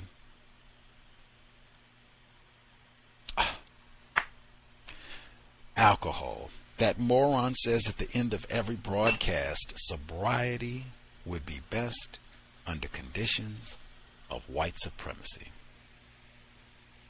She says, repulsed by the fumes from young smokers, as she waited her turn in the dingy, claustrophobic storefront, she watched a young man buy a 40-ounce bottle of malt liquor without being asked to produce ID. Another requested 2 Lucy's and was surreptitiously handed a couple cigarettes in exchange for $1. She saw that Lucy exchange. I don't think anybody saw Eric Garner's alleged Lucy exchange, but whatever. And interestingly, isn't it fascinating, in the system of racism, white supremacy, discretion? Sometimes they make a big deal about ID. Sometimes they don't. If you're a 13-year-old black child and you want to get a malt liquor, maybe ID is no big deal. If you're trying to board a plane because you have a family member who has a funeral, you don't have 3 pieces of standalone ID and a urine sample, we might have a problem. The graphic ad featured a colored photograph of 2 rhinoceroses copulating over a slogan proclaiming the virtues of an obscure malt liquor brand. Let me read that sentence again. The graphic ad featured a color photograph of 2 rhinoceroses copulating over a slogan proclaiming the virtues of an obscure malt liquor brand, the Man Knot. She was shocked into silence until she heard giggling and saw two young boys pointing at it. Then she became angry. Adults might not notice the poster, but it was low enough to be directly in the line of sight of young children. What is this, and why is it here? She demanded. Don't you know these children can see it? A shrug, a smirk accompanied the clerk's board response. I don't know, lady. I'm not the owner. Are you going to buy something? We got malt liquor to slang. Buy or get moving. You're blocking the traffic. I love that passage right there. Exquisite writing to ground it, to make it real, how frequent this is. And across the country, wherever you stockpile black people, you can find environments like this. She continues, what's for sale in such establishments? Something you're hard-pressed to find elsewhere. Cans and bottles of malt liquor share the refrigerated case with Budweiser and Beck's, but they deliver the alcoholic wallop of a bottle of wine, not a can of beer. Fortified wines, radiating colors not found in nature, taste like candied gasoline. Because they're tailored to the tastes of the young, including underage drinkers. So it sounds like we're deliberately marketing to underage drinkers. Underage black drinkers, black children. By the mid-1960s, liquor companies began marketing their high-alcohol malt liquor to African Americans. Let's see what this footnote is. Footnote 69, Chapter 4. Tim Scott, 40 ounces beats. A brief history of malt liquor in hip-hop. Noisy. November 17, 2015. Oh, and it's got a link. I'll post the link so that you all can read. That is fascinating. I would like to check that out. That might even be something worthy of a visit to the broadcast. Next. Sketchy characters was used when she was given her description of this store. The same way as shady, I think sketchy is a word we should probably not use. Sketchy suggesting dark. When you sketch or draw something, it's generally done with a pencil, often when you sketch someone. So you're putting dark lines often on a white sheet of paper. Sketchy. And again, always suggesting something dark, nefarious with dark people, or associating darkness, blackness with something suspicious, vile. Let's see. Next. Yeah, you already mentioned the commercials. Ice Cube, Billy D. They update these commercials for every generation in terms of the high-powered malt liquor and who's going to be in the advertisement. I think Flavor Flav did one. She mentioned Ice Cube and Billy D. Williams. Like, they got lots of whoever is going to be the victim of the year or the decade get in the malt liquor commercial. Let's see. Keeping poor communities of color steeped in liquor on the cheap. Absolutely. Couldn't be that they fortify or that they supplement organic produce so that black people could have access to easy access, affordable access to fresh produce. No. We make sure that you have access to cheap, powerful malt liquor, and I 1,000% agree. If white people are more likely to drink, white women are more likely to drink than black mothers are during the pregnancy, but the black mothers are more likely to come up with this fetal alcohol syndrome. It must be chemical and biological warfare. In addition to just saturating with these alcohols, they are probably putting something else in these alcohols or whatever beverages, concoctions, to contribute to this. That would be my thinking. If they already know that this is a heavily black environment and this is who's going to be shopping at the store, you could have some white sacrifice and just say, hey, we'll just poison everything in the store here. I mean, they could take that tag, or certainly we'll get the malt liquor. And then we can do the victim blaming, like, see, it's just you did it to yourself. Nobody told you to go in there and buy all that malt liquor. We didn't tell you to go in there and use all of your EBT to get 40 ounce after 40 ounce. Nobody put a gun to your head and did that. That's just you and your own sloth. We got to have personal responsibility. See, that's how they'll come back and get you. Let's see.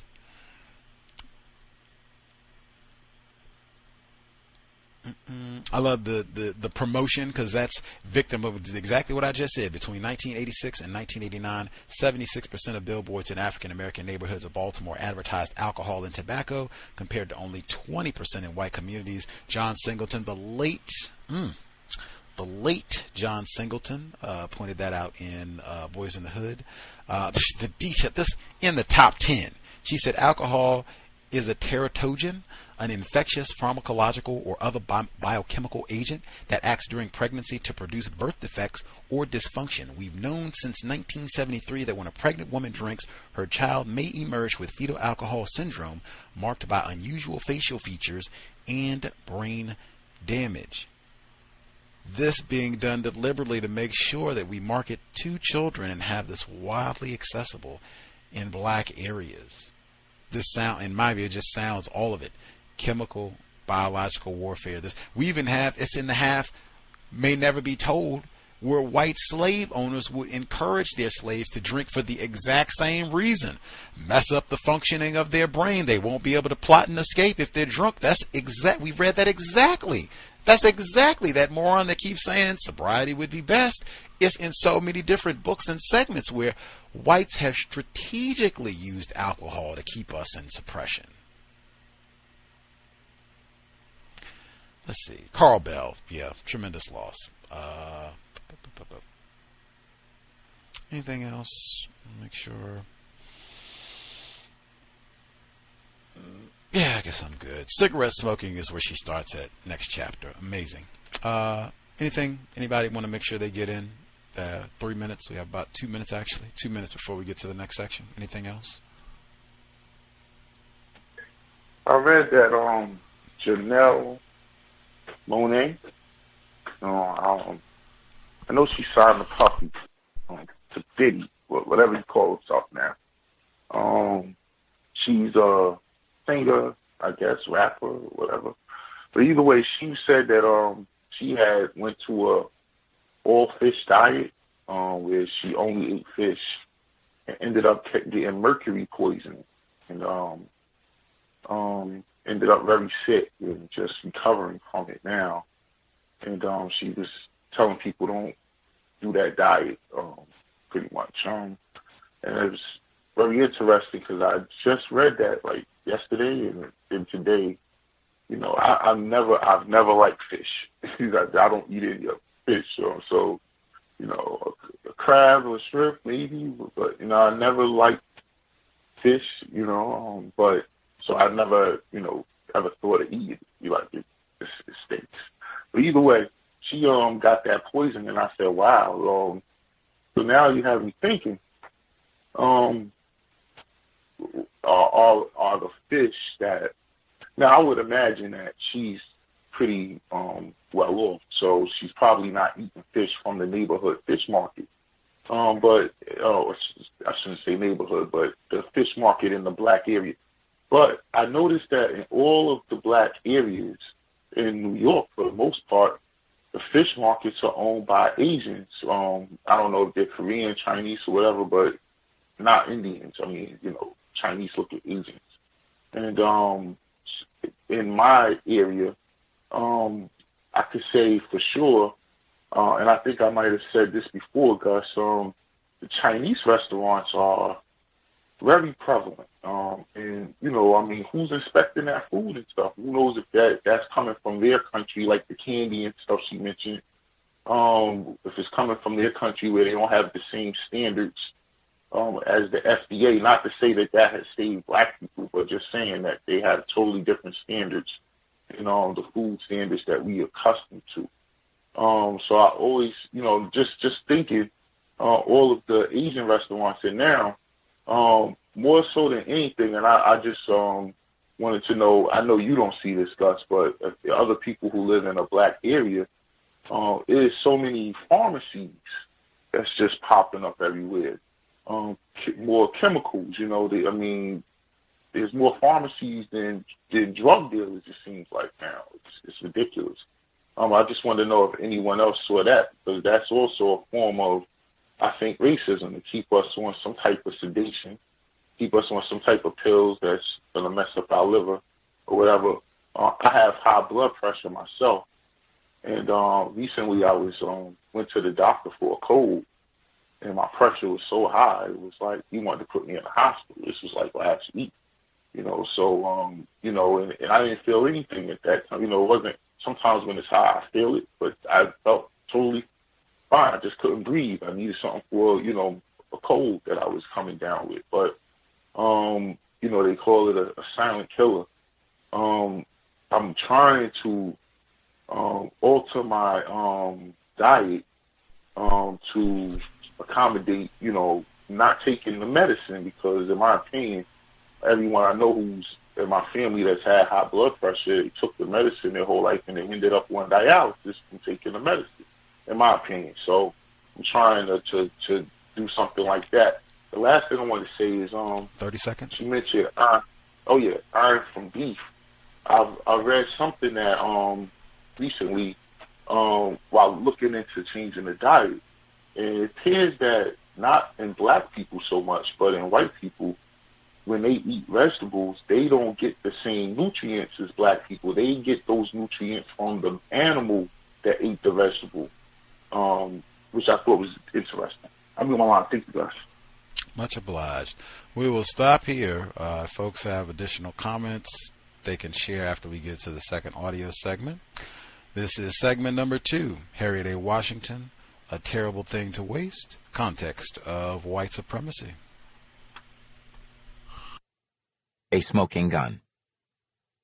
Tobacco use results in approximately 434,000 deaths and costs the United States $52 billion annually in medical care.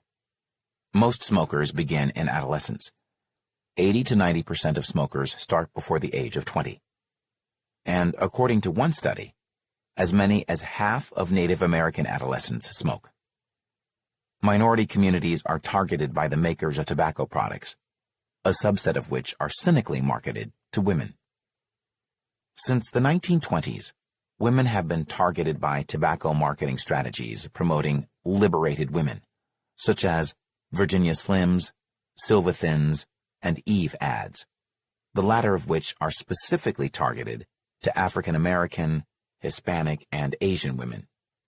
In 1960, about 10% of all cigarette advertisements appeared in women's magazines. By 1985, this advertising rate had more than tripled. The reassuring outdoorsy images of fit women engaged in healthy activities like hiking, jogging, and yoga belied the health hazards of smoking. So did the misleading descriptions of the cigarette's tar and nicotine content. The duplicity did not end with the advertisement. Articles in magazines that ran tobacco advertising were much less likely to mention smoking as a risk factor for disease or otherwise criticize the habit than were magazines that did not run such advertising. Tobacco companies also wooed racial minority groups by papering urban communities with billboards advertising brands of tobacco and alcohol tailored to the ethnic markets.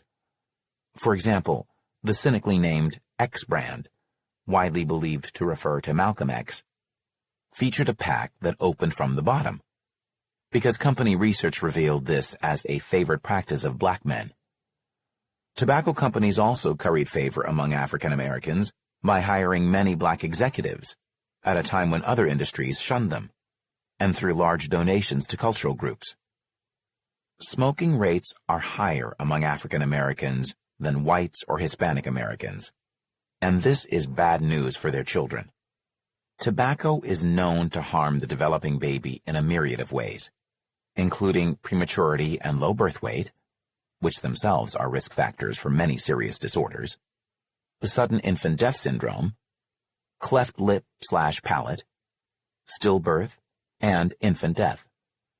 Smoking is implicated in other conditions, from heart defects and miscarriage to attention deficit hyperactivity disorder.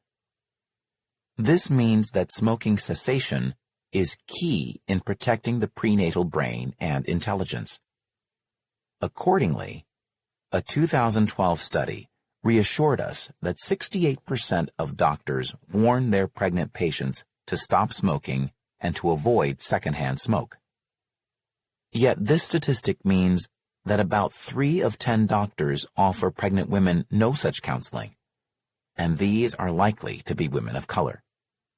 By 2000, both the American Journal of Public Health and the Journal of the National Medical Association had warned that pregnant Black and Hispanic women were the least likely to be offered smoking cessation counseling from their physicians. But the most recent studies show that doctors most often fail to warn Native American mothers away from tobacco use. This silence is stunning, especially given the important role of tobacco in many Native American cultures, which may make it harder for women to quit.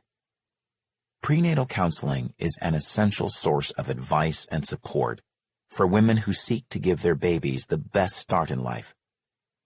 Tragically, women of color sometimes find censure and abuse, not support. Medical counseling and intervention have sometimes been used to vilify women of color, who, beginning in the earliest days of the United States, were blamed for poor birth outcomes by being cast as murderously indifferent mothers. High infant mortality was laid not to the privation and abuse of enslavement, and later to segregation that separated women of color from care, but rather to overlaying, a term doctors used to accuse Black mothers of killing infants by rolling over on them as they slept. This diagnosis was reserved for enslaved mothers. Some still harbor this biased mentality. In Milwaukee, an alderwoman recently pushed to criminalize parents whose babies died after sleeping with them if the parents had been intoxicated. Centuries after enslavement, the African American infant mortality rate remains high. In fact, it is worse today than it was during enslavement, notes City College journalism professor Linda Villarosa in her brilliant New York Times investigation, Why America's Black Mothers and Babies Are in a Life or Death Crisis. The current data reveal that American Black infants are twice as likely to die as white ones. 11.3 per 1,000 Black babies, compared with 4.9 for whites. As one peruses the medical and social literature that seeks to explain the reasons, a question recurs. Simply stated, it is, what are Black mothers doing wrong? Blame the victim, redux. Shades of guilt. Expectant mothers of color all too often find public condemnation, betrayal, and jail time, or just as dangerously, silence, regarding the risks to their children's developing brains. The seminal work of Dorothy Roberts, especially her book Killing the Black Body, documents how racism escalates the vulnerability of poor mothers of color, who suffer stricter scrutiny from the legal system and from child welfare agencies than do their white peers. It has not helped that the current mantra of personal responsibility has eclipsed the earlier public health model of corporate responsibility, and this has escalated stigmatization by public health policies. Today, a kinder, gentler, and far more appropriate medical model dominates discussion of the newly minted opioid crisis and other forms of drug abuse. But a harsher legal paradigm has long focused on people of color, with a punitive animus. This punitive approach has leveraged accusations of drug abuse, real or imagined, to constrict minority women's reproductive freedom, without protecting at-risk children of color. Take the case of 27-year-old Darlene Johnson of California, whose judge, Howard Brodman, made her an offer she could not refuse in 1991.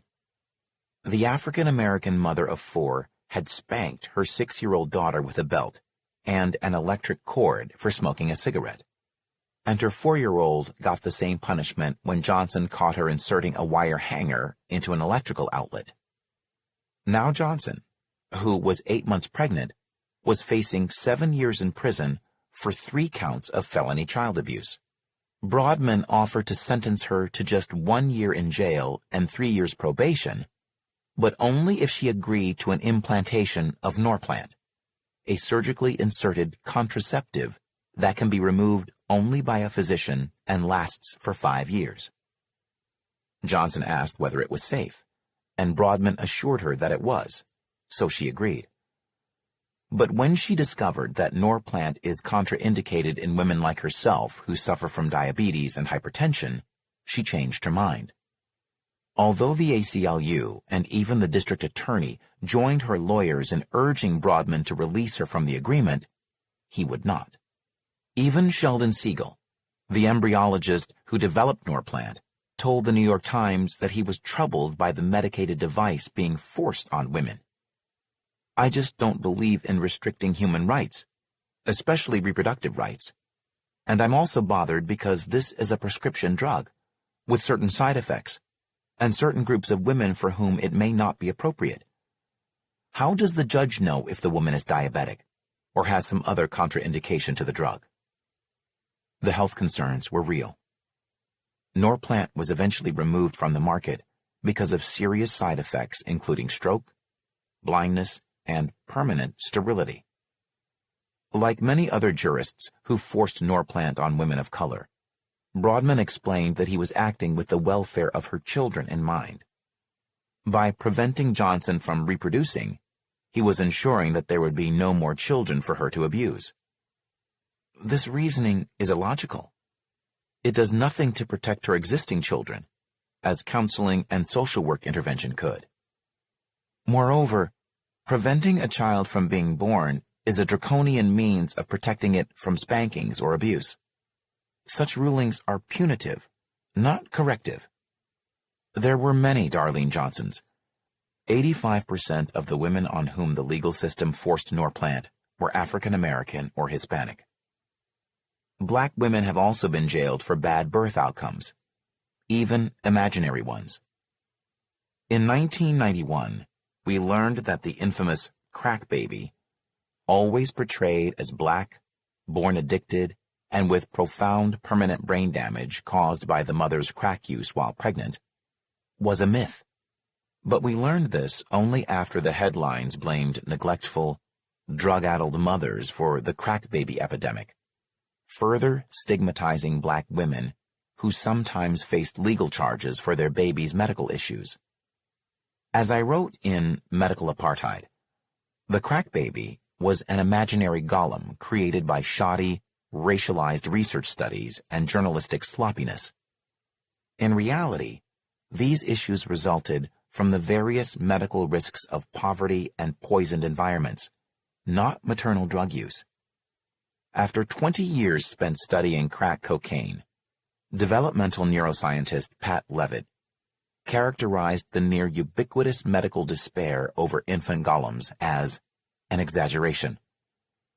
The story that science is now telling rearranges the morality of parenting and poverty, making it harder to blame problem children on problem parents, Madeline Ostrander wrote in The New Yorker in 2015.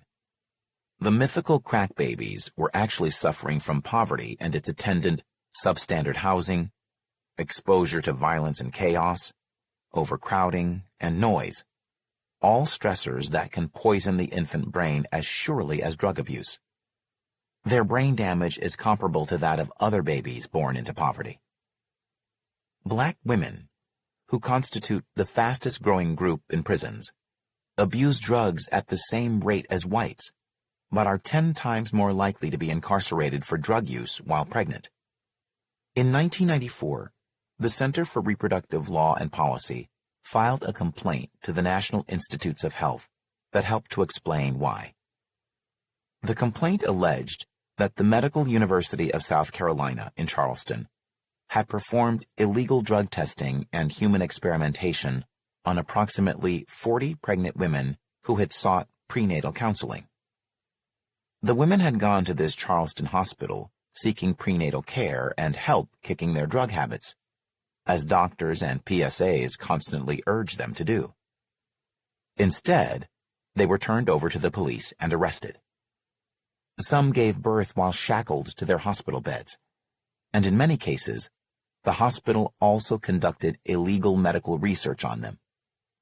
The U.S. Department of Health and Human Services Civil Rights Director, Dennis Hayashi, mounted a civil rights suit because all of the prosecuted women were black, except one. The sole white arrestee, as noted in her medical record, lived with her boyfriend, who is a Negro. This selective arrest and prosecution of black women fits an insidious national pattern. Nearly 9 out of every 10 women prosecuted and jailed for drug abuse while pregnant are black. The charge tends to be some variant of delivering drugs to a minor. Public clinics in urban settings test and report more vigorously than private clinics, and this helps drive the racial disparity.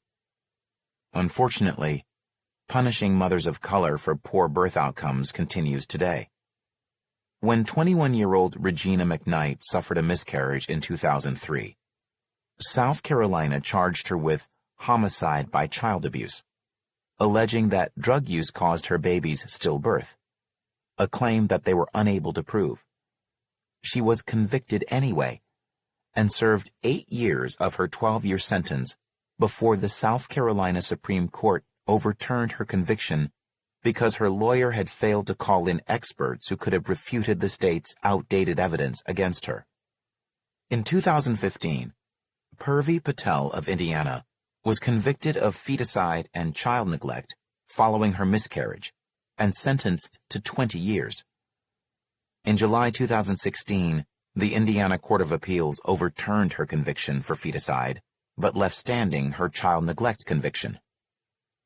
Arresting and jailing women for newborns' deaths affects women of color at every socioeconomic stratum. Wealthier, better-educated African American women are also likely to suffer poor birth outcomes. For example, female African American doctors and lawyers are more likely than white women without high school diplomas to suffer the death of their infants. Once again, race trumps socioeconomics. One reason for this, as Nancy Krieger reminds us, is that racially discriminatory health policies that lower the health status of black women threaten the health of their babies as well. Krieger, a professor at the Harvard T.H. Chan School of Public Health, conducted a 2013 study of infant mortality in states with and without Jim Crow laws. She found that black infant deaths were significantly higher in Jim Crow states, but that after the passage of the 1964 Civil Rights Act, the gap between them shrank until it ceased to exist in 1970. News of perinatal racial neglect and abuse spreads widely in communities of color and destroys the trust between women and the purveyors of prenatal care. Thus, women of color often learn to fear approaching even those institutions that render excellent, ethical support, and the brains of their babies pay the price. Today, toxicologists warn, we are witness to decreases in IQ, partnered with unexplained increases in neurodevelopmental diseases like autism spectrum disorder and attention deficit hyperactivity disorder. Some, like Grandjean and Professor Barbara Demonex, blame a battery of environmental insults by chemicals that have not been properly tested on humans. Corporations generate these, and only the law can control their emissions. However, as David Rossner and his colleagues informed us in Chapter 2, public health officials have largely replaced their strategy of forcing corporate polluters into compliance with urgings of personal responsibility for one's own health. But personal responsibility has its limits. Individuals cannot control many of the exposures that directly or indirectly threaten infant health and brains, from endocrine disruptors and other noxious chemicals to air pollution, befouled water, and cockroach infestation. Moreover, some remedies, like buying potable water and nutritious brain-building foods, and obtaining quality prenatal care and supplements, are prohibitively expensive for many. Even utilizing expensive technology has begun to come under the rubric of exercising responsible parenthood. Dorothy Roberts worries that genetic screening that can detect illness risks is not an unalloyed blessing, because it is now considered an essential part of preventative medicine. Technologies that involve genetic selection, reprogenetics, shift responsibility for promoting well-being from the government to individual women, by making them responsible for ensuring the genetic fitness of their children. But cash-poor women, especially black women, currently face financial and other barriers to receiving reproduction-assisting services, such as in vitro fertilization, IVF. Solutions will lie in acknowledging this reality. Public health efforts that pressure companies who dispense environmental chemicals to remove the exposures and to fund long-overdue safety testing will serve children better than advising parents on how to minimize the damage. Paternal risks. We also need to better understand the ways in which fathers and male significant others affect the health of unborn children and newborns. Public health policy currently turns a blind eye to the father's role in protecting infants' brains. The equally long overdue funding of research into the role of fathers and male partners is another necessary step toward better fetal health. Although about 1 in 3 American fathers lived apart from their children in 2009, some, including men of color, are the primary or sole caregivers for their children. The myth of the absent father assumes that African American fathers tend to be uninvolved, but recent studies show that they tend to be more involved in their children's lives than fathers of other ethnicities. We discovered the intimacy between fathers of color and their children only recently, because in the past, no one thought to ask. We must update short-sighted traditional patterns of research that ignore the male partner, his smoking, his interactions with his children, his age, his nurturing patterns, his drug and alcohol use, and his own exposure to chemicals and gene-altering toxins such as DES. Does drug, tobacco, or alcohol use or abuse affect sperm? Does it affect the mother's ability to stay sober? Does a smoking father harm the fetus through passive smoking by the mother? Also, we know that abusive men are most likely to beat a woman while she is pregnant. Is there a cognitive effect for the child? To what degree does a warm, supportive father contribute to a child's cognitive and behavioral health? We don't have the answers yet, because virtually no one is asking. Such dangerous silences are driven by sexism as well as racial bias. The policies of the current presidential administration do not bode well for children's health. And one of the best examples of this is the rollback of Obama-era nutrition standards. In May 2017, less than a week after his appointment, United States Department of Agriculture Secretary Sonny Perdue announced that he would be rescinding nutrition-enhancing policies. This now allows schools to serve offerings like high-sodium foods, fattier foods, and flavored milk with sugar and higher levels of fat. Chapter 5. Bugs in the System. How Microbes Sap U.S. Intelligence. A young African-American mother once asked me if these neglected infections could be responsible for seeing all those little special needs yellow buses in her urban neighborhood every morning during the school year. I responded that she just asked an amazing and profound question, but right now we have not even begun to answer it. Peter Hotez, M.D., Dean, National School of Tropical Medicine at Baylor College of Medicine. A fetus floating languidly in utero and an infant who sleeps 17 hours a day seem the very definition of indolence. Actually, they are hard at work as they marshal their physical resources to construct a breathtakingly complex brain. Being smart is the most expensive thing we do, writes Christopher Epic, Ph.D., Director of Programming for the Chicago Council on Science and Technology. Not in terms of money, but in a currency that is vital to all living things: energy. Nothing is more expensive, metabolically speaking. Brain building consumes 87% of an infant's energy. When a fetus or young child is infected by a parasite, bacterium, virus, or other pathogen, fighting the infection is metabolically expensive too. While at the University of New Mexico, Professor of Evolutionary Biology Randy Thornhill and Eppig found that a child cannot do both. The energy diversion severely taxes the child's ability to produce a normal brain. How?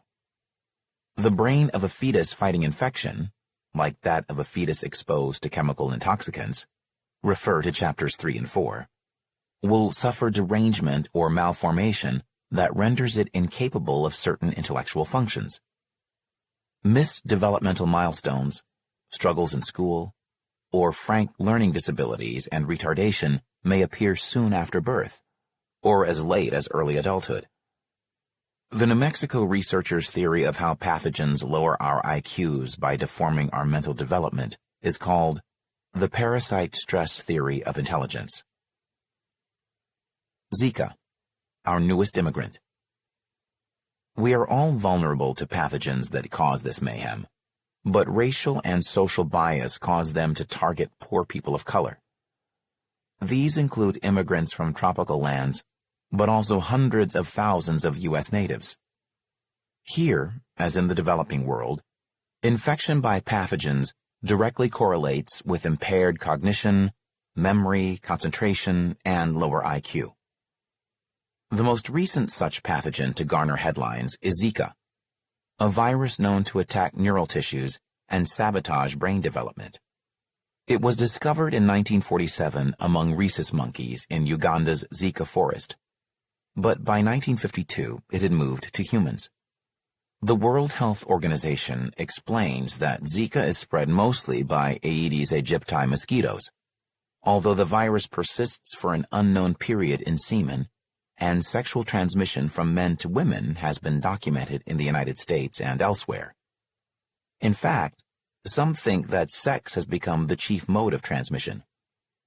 Before 2007, Zika was found only in Africa and Asia, but in 2018, approximately 1,500 pregnant women contracted Zika, especially in New York City and in the American Southwest, where it is carried by not only Aedes aegypti mosquitoes, but also the domestic Aedes albopictus. In February 2016, the World Health Organization pronounced the burgeoning Zika virus a public health emergency of international concern. Only 3 other disasters have earned this label: the 2009 H1N1 epidemic, the 2014 Middle Eastern polio resurgence, and the 2014 Ebola epidemic. The usual symptoms of Zika disease in adults include mild fever, skin rashes, muscle and joint pain, conjunctivitis, and malaise that lasts for 2 to 7 days. Fetuses can suffer stillbirth, microcephaly, and eye malformations. But unlike the other 3 disasters, the Zika outbreak threatens more than our physical health. It can also generate or encourage mental and cognitive disorders in affected fetuses. When the brains of babies with congenital defects were scanned, they were found to be smaller and marked by underdeveloped structures. Complications such as Guillain-Barré syndrome and microcephaly, small heads and underdeveloped brains, in infants have risen with cases of the disease. Ominously, a 2015 Brazilian study found that most infants born to infected mothers in that country show abnormal cortices, or outer layers of their brains. A March 2016 report in the New England Journal of Medicine indicted Zika as a cause of microcephaly after it analyzed the virus's genome. Tatiana Auschek-Zupanc of Slovenia's University of Ljubljana told New Scientist, "Microscopic examination revealed that brain cells were destroyed due to infection with the virus. While it can't be definitive proof, it may present the most compelling evidence to date that congenital brain malformations associated with Zika virus infection in pregnancy are a consequence of viral replication in the fetal brain. The infection causes the brain to develop abnormally, which can result in microcephaly, and 85% of those with microcephaly suffer significant cognitive limitations. However, even Zika-infected children who escape microcephaly suffer limitations that range from the minor to the significant, including speech delays, seizures, movement and balance problems, short stature, and facial anomalies. Experts fear that Zika places even infants who appear normal at birth at higher risk for mental illness later in life, according to the New York Times. The consequences of this go way beyond microcephaly. Conventional wisdom suggests that Zika will not be as disastrous in the United States as it has been in the developing world, because of our greater density of healthcare practitioners and our rich disease surveillance resources. But the histories of other neglected tropical diseases that have made landfall in the United States suggest a darker scenario. Like HIV infection and Chagas disease, Zika may come to threaten poor ethnic enclaves in the United States that are subject to the same substandard living conditions, reduced access to health care, and environmental hazards as communities in the global South. In fact, some scientists compare Zika's fetal damage to that seen in the children whose mothers were infected with rubella during pregnancy during a 1964 to 1965 epidemic. These children were born with deafness, blindness, and mental problems ranging from brain swelling to mental retardation. Their brains pay this heavy cognitive price partly because the virus, like other infectious diseases, saps a newborn's metabolic energy. Viruses like Zika also disrupt brain growth by diverting energy from their human hosts to crank out copies of themselves. Other pathogens, like worms and other parasites, infest the digestive tract, where they siphon off nutrients like iron that are necessary to build a healthy brain and nervous system. The results of such nutritional deficiencies include various mental and cognitive deficits, from a reduced attention span or memory to lowered verbal intelligence. Lower IQ scores result. Moreover, Zika, like schizophrenia and bipolar disorder, also causes devastating mental disorders by directly attacking the brains of fetuses or exposing them to attack by the maternal immune system. Friendly fire that can damage the brain instead of routing the virus, leading to a lifetime of cognitive and mental disability. Such brain damage is not as rare as was once thought. Zika's cognitive damage, for example, was originally reported to be confined to exposures during only one trimester. But in March 2016, the New England Journal of Medicine published an ultrasound study revealing that the fetuses of 29% of women who had tested positive for the Zika virus were plagued by grave outcomes. In vitro experiments show that the virus targets and destroys those fetal cells destined to become the brain's cortex, and fetuses are affected in all 3 trimesters. Guillain-Barré syndrome may also emerge in children affected by Zika, an assortment of alarming and even life-threatening symptoms that come on quickly and are caused by temporary slowing of nerve conduction. In the worst case, this dangerous loss of muscle and nervous system function can stop breathing. Recovery can take anywhere from a few weeks to a few years. So, Zika is a physical disease and a mental disease that damages the fetal brain, sabotaging cognitive function and, with it, intelligence.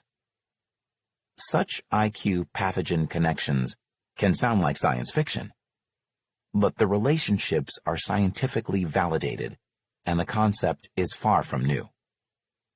As early as 1919, medical researchers in Queensland, Australia, probed the connection between infectious disease and intelligence, and 5 years later, the Virginia Health Bulletin asked whether its public health system was battling stupidity or hookworm, as it sought to trace the connection between rampant U.S. hookworm infection and abysmal school performance in poor rural school children. Hookworm, or Necator americanus, is a parasite that most often works its way into the body from the soles of unshod feet, then migrates to the small intestine where it sucks its host's blood, causing anemia, weight loss, profound fatigue, and impaired thinking. The rampant hookworm infection of the South has historically targeted the poor who could not afford shoes or decent shelter, and so fed the stereotypes of the stupid, lazy African American and the equally lethargic and slow redneck. But the Virginia Health Bulletin posed its question during the heyday of U.S. eugenics, and the prospect of an infectious, rather than a racial, driver of intelligence ran counter to eugenic theory. The infection theory specifically warred with the common belief that African Americans possess innately low intelligence. The hookworm connection failed to draw funding or the continued attention of researchers, and the infestations were widely thought to have dissipated by the 1980s. Today, however, studies use modern tools to investigate the hookworm health connection. In Alabama's Lowndes County, 67%, that's more than 2 of every 3 people, are infected by hookworm. Nationwide, the National School of Tropical Medicine estimates that 12 million people are infected. We've also long known of more widespread diseases that caused sufferers to lose a profound degree of brain function. One such disease is paresis, common in the United States until the 1940s. Affected patients could no longer work, remember basic information, care for themselves, converse with others, navigate independently, or even walk. Eventually, they were confined to institutions, then to beds, until the erosion of their brains prevented basic bodily functions and killed them. In the end, paresis was found to be the tertiary and final stage of syphilis infection. So this cognitive devastation was caused by a bacterium. Paresis is now a foreign disease, but it once was a common diagnosis in early 20th century U.S. asylums. When penicillin was found to cure syphilis, paresis disappeared from the West, and now persists only in the global South and other health care vacuums where people without access to health care still suffer and die from it after losing their memory, speech, emotional stability, and cognition. In a similar manner, unmasking pathogens that sap intelligence will allow us to staunch the loss of IQ points. Thanks to the work of scientists like Epig, Thornhill, and Hotez, new technological knowledge of infection-cognition connections allows us to draw connections, to quantify exposure, and to better understand the mechanisms by which pathogens destroy intelligence. American infections. In the United States, paresis is now a disease of the past. In many ways, Zika is a disease of the future in the United States, which has so far avoided the waves of debility that Zika has caused in other, poorer nations. But even if Zika never flourishes here, a plethora of diseases that sabotage intelligence and depress IQ are already with us. As Hotez et al. Write, the big 5 diseases, Chagas disease, cysticercosis, toxocariasis, toxoplasmosis, and trichomoniasis, are quite common here among the poor. Diseases like schistosomiasis, a parasitic worm infection, hookworm, and toxocariasis, which strikes the poor in the U.S., actually reduce intelligence. They reduce IQ among kids, and there are studies to show that when chronic infections occur in childhood, they can reduce future wage earning by 40%. These diseases sound unfamiliar, like conditions from elsewhere, and quite recently, even some doctors have denied their presence in the United States. They insist that these neglected tropical diseases, NTDs as they are still called, only affect the developing world and immigrant enclaves in this country. When the patient of a doctor at the Baylor College of Medicine received a letter saying that blood he had donated was being rejected because of a positive test for Chagas disease, the doctor exploded. This test is wrong. That disease doesn't exist in the United States. But it does. At least 330,000 U.S. residents, and maybe as many as 1 million, suffer from Chagas disease. The Big Five now affect at least 14 million U.S. residents. Chillingly, these disorders target poor enclaves of African Americans and Hispanics, sapping the brain power of poor people of color at home, just as they do abroad. Such intellect-sapping diseases target communities in subtropical areas like Houston, Alabama, and Florida. Why? Because NTDs are not foreign diseases anymore. News reports portray Zika as an exceptional tropical disorder, but it is common in one important respect. Its appearance in more than 20 American states is part of a decades-long pattern. Anthony Fauci, director of the National Institute of Allergy and Infectious Diseases, wrote in the New England Journal of Medicine, "Dengue hit with a vengeance in the 90s. Then we had West Nile in 1999, chikungunya in 2013, and lo and behold, now we have Zika in 2015 and 2016. This is a disturbing, remarkable pattern." After linking high infection rates with lowered IQ, Randy Thornhill and Chris Eppig asked how infection deranges the developing brain and saps intelligence. In several ways, it seems. Parasites and worms lodged in the intestines siphon off nutrition that the brain needs to develop. That's like the next thing after slapping the fork out of your hand. Food gets into your mouth and into your body, but then you can't absorb those nutrients, says Eppig. As infections sap her energy, the infant's body must struggle to fight off the invaders and to properly construct her brain with inadequate resources. But prenatal infections can also damage the brain in horribly versatile ways.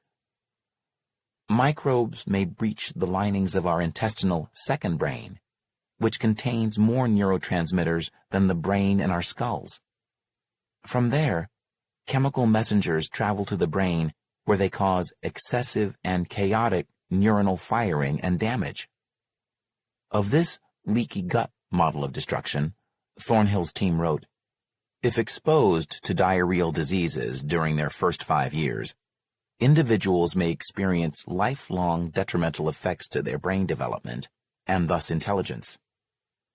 Or the brain may be attacked by the baby's own immature immune system in a florid but inaccurate attempt to destroy the pathogenic invaders, resulting in damage to the brain's own tissues. Infectious agents can cause damage to adult brains as well. You may recall that 87% of an infant's energy goes to building a healthy, functioning brain. But a completed adult brain is also high maintenance, requiring fully 25% of an adult's energy to remain in good working order. And when that energy is siphoned off to fight infection, the brain can be rendered ineffectual, and in some cases, irreparably damaged. That is where we will stop for this week. We'll pick up next week the section Mapping Intelligence. Number again is 605-313-5164. The code 564943 pound. Press star 61 if you would like to participate. We have a little less than 30 minutes left in the broadcast. If we didn't get to hear you at all during the first section, you should definitely get your hand up now. Press star 61 and we can get you first. Do not wait until the last 5 minutes. If you think you have a comment, suggestion, something stood out that you want to share on Harriet A. Washington's spectacular work. Let's see, we did not hear from Irie first time around. Irie in Louisiana, Cancer Alley. If you have commentary, proceed. Hi, everybody. Hi, Gus. I remember when I was coming up, I would be my grandmother. She's from Mississippi, but we, living in New Orleans. She would say, "You can't go outside barefoot. That's how you get worms." And I never did. But then I was never told everything that worms or parasites do. And listening to this and knowing that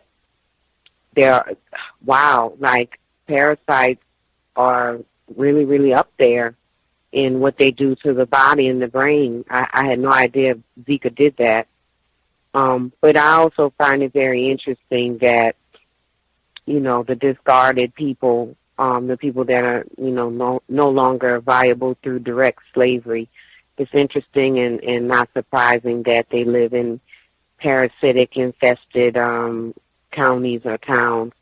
And the place that she mentioned in Alabama, the problem there is that city does not need to be inhabited at all, because according to a report I saw on through Yvette Cornell and Vice or something similar to that, the ground is too soft. It's clay. It's like red clay, and it doesn't allow for septic tanks or septic systems to be installed and hooked up to the home, because it'll shift.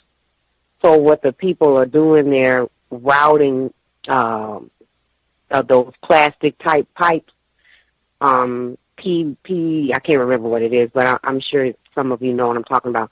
They're routing those plastic like pipes out from their homes, from their internal waste systems, and the wastewater or refuse is pooling in backyards or whatever. And they showed a cesspool. I won't get into detail, but the detail that they gave about how alive this cesspool was in regard to the neighborhood waste, and it was like less than 30 feet from a basketball court. And I really wish that, I know it's kind of off subject, but not. I do wish that the elder Malcolm X had survived to take the United States to the UN. I'm not saying it would have had a particular outcome. I don't know. But these are the things and the reasons why the United States should be brought in front of the UN if they were about justice. There's no reason that this should be occurring in a place that has the nerve to have a Super Bowl celebration party, whatever, one day of year, and then the rest of the year people are living worse than they would if they were living outside in nature. And I'll end my turn. Thank you. Much obliged, Irie. Context of white supremacy. Disgraceful. Other folks who have dialed in with a hand up, remember, if we have not heard from you at all, definitely go ahead and get a hand up. Don't wait till the end. Other folks who are with us, lines should be open. Proceed. Can I be heard? Chicago? Yes, sir. Legal sterilization. I think that's what I kind of got from that reading in regards to forcing the young woman to have something implanted in her so she wouldn't have any children. And that is interesting. And, I remember reading about legal sterilization when I was reading one of the authors that we actually read, Loppert Stotter's book, Into the Darkness, where he visited Nazi Germany. And they have a sterilization court during that time where they were sterilizing, Jews and undesirables of Nazi Germany then. So I didn't find any difference between that and what was just read in this reading. I thought about when we were talking about it in the last reading, in regards to the fetal alcohol syndrome, I thought about the role of the father, and I'm glad that this reading brought that about, because I was wondering if alcohol could be in semen. I mean, they do alcohol and drug testing through semen, so I was wondering if that can also contribute to that particular syndrome as well. And needless to say, if a woman is pregnant and she's living with a male, whether it be by marriage or just living together, they'll probably continue to have intercourse. And what effects does that have to to the fetus? If the man is constantly drinking, even though the woman is not drinking. So I thought about that, and I'm glad that this reading brought that up. And I thought about too when they were talking about the tobacco, the effects of tobacco, and I was wondering, thinking about the recent enforcement or the recent change here in regards to legalization of marijuana, if marijuana has a worse effect or the same effect as tobacco to unborn babies and newborn babies. I'm assuming it's a worse effect, but I don't know. I'm not a medical person, but that's what I was thinking about. But that's all I have. I'll mute my line. Much obliged, Henry in Chicago. That is something to think about. I know Dr. Welsing talked about that as well. Sobriety would be best. Other folks who dialed in, if you have thoughts, questions, observations, lines should be open. Proceed.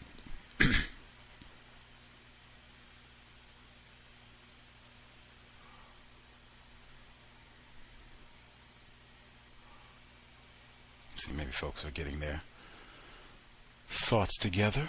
I'll share a few of my notes and then check in, see if they have any thoughts. Let's see.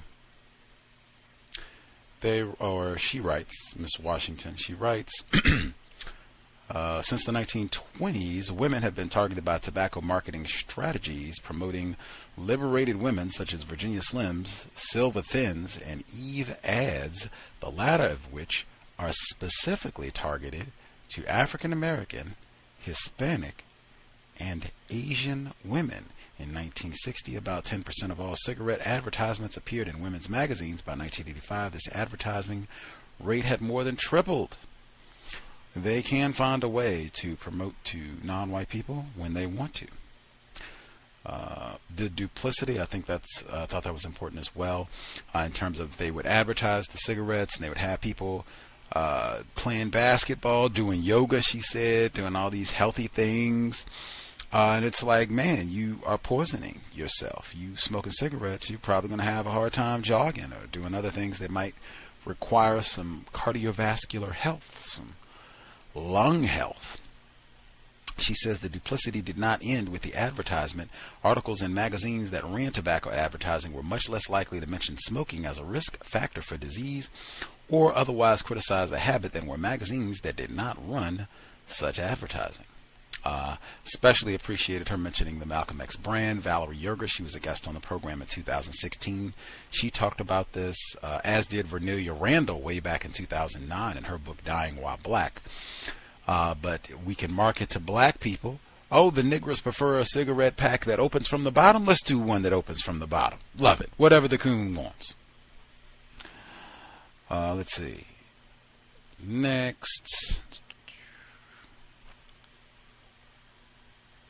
Well, she mentioned a lot of great reports. The New York Times report, Why America's Black Mothers and Babies Are in Life or Death Crisis. I was going through the footnotes, trying to add things as I could. She mentioned, I think we've mentioned her 2 or 3 times in this reading of the book, as well as medical apartheid. Dorothy Roberts, 3-time guest on the Cows. We discussed the very book that was mentioned, Killing the Black Body. That was when she was on the Cows in 2009. She came back in 2010. We discussed Shattered Bonds. She came back in 2011. We discussed Fatal Invention. All of her books are about white supremacy, racism. Killing the Black Body, also in my top 10, very important book. Gets referenced regularly on the broadcast. Let's see. I thought she could have gotten explicitly the kinder, gentler, and far more appropriate medical model. Dominates discussion of the newly minted opioid crisis, and she put that in quotes. I think Ivy would appreciate that, but I think being direct about the fact that that is because of whites being the focus, make that clear, even though there are a lot of reports that have already done that explicitly. A little further down from there, take the case of 27-year-old Darlene Johnson of California, whose Judge Howard Broadman made her an offer she could not refuse. Godfather Neely Fuller Jr. Has said that regularly. Whites will find a way to get that Godfather line in on you. This is what it's going to be, buddy. You can get the contraceptive, sterilize yourself for the next 10 years, or you can do 10 years in the clink. Make a decision. You say, well, is it safe? Oh, yeah, it's safe. Of course it's safe. Market things and all. Say, what are you talking about? Make a decision. You got 1 minute. Make it 30 seconds. And this is some dude, Howard Broadman, probably a white guy, to make such an appeal. Let's see. There's a New York Times report on this one as well. Let's see.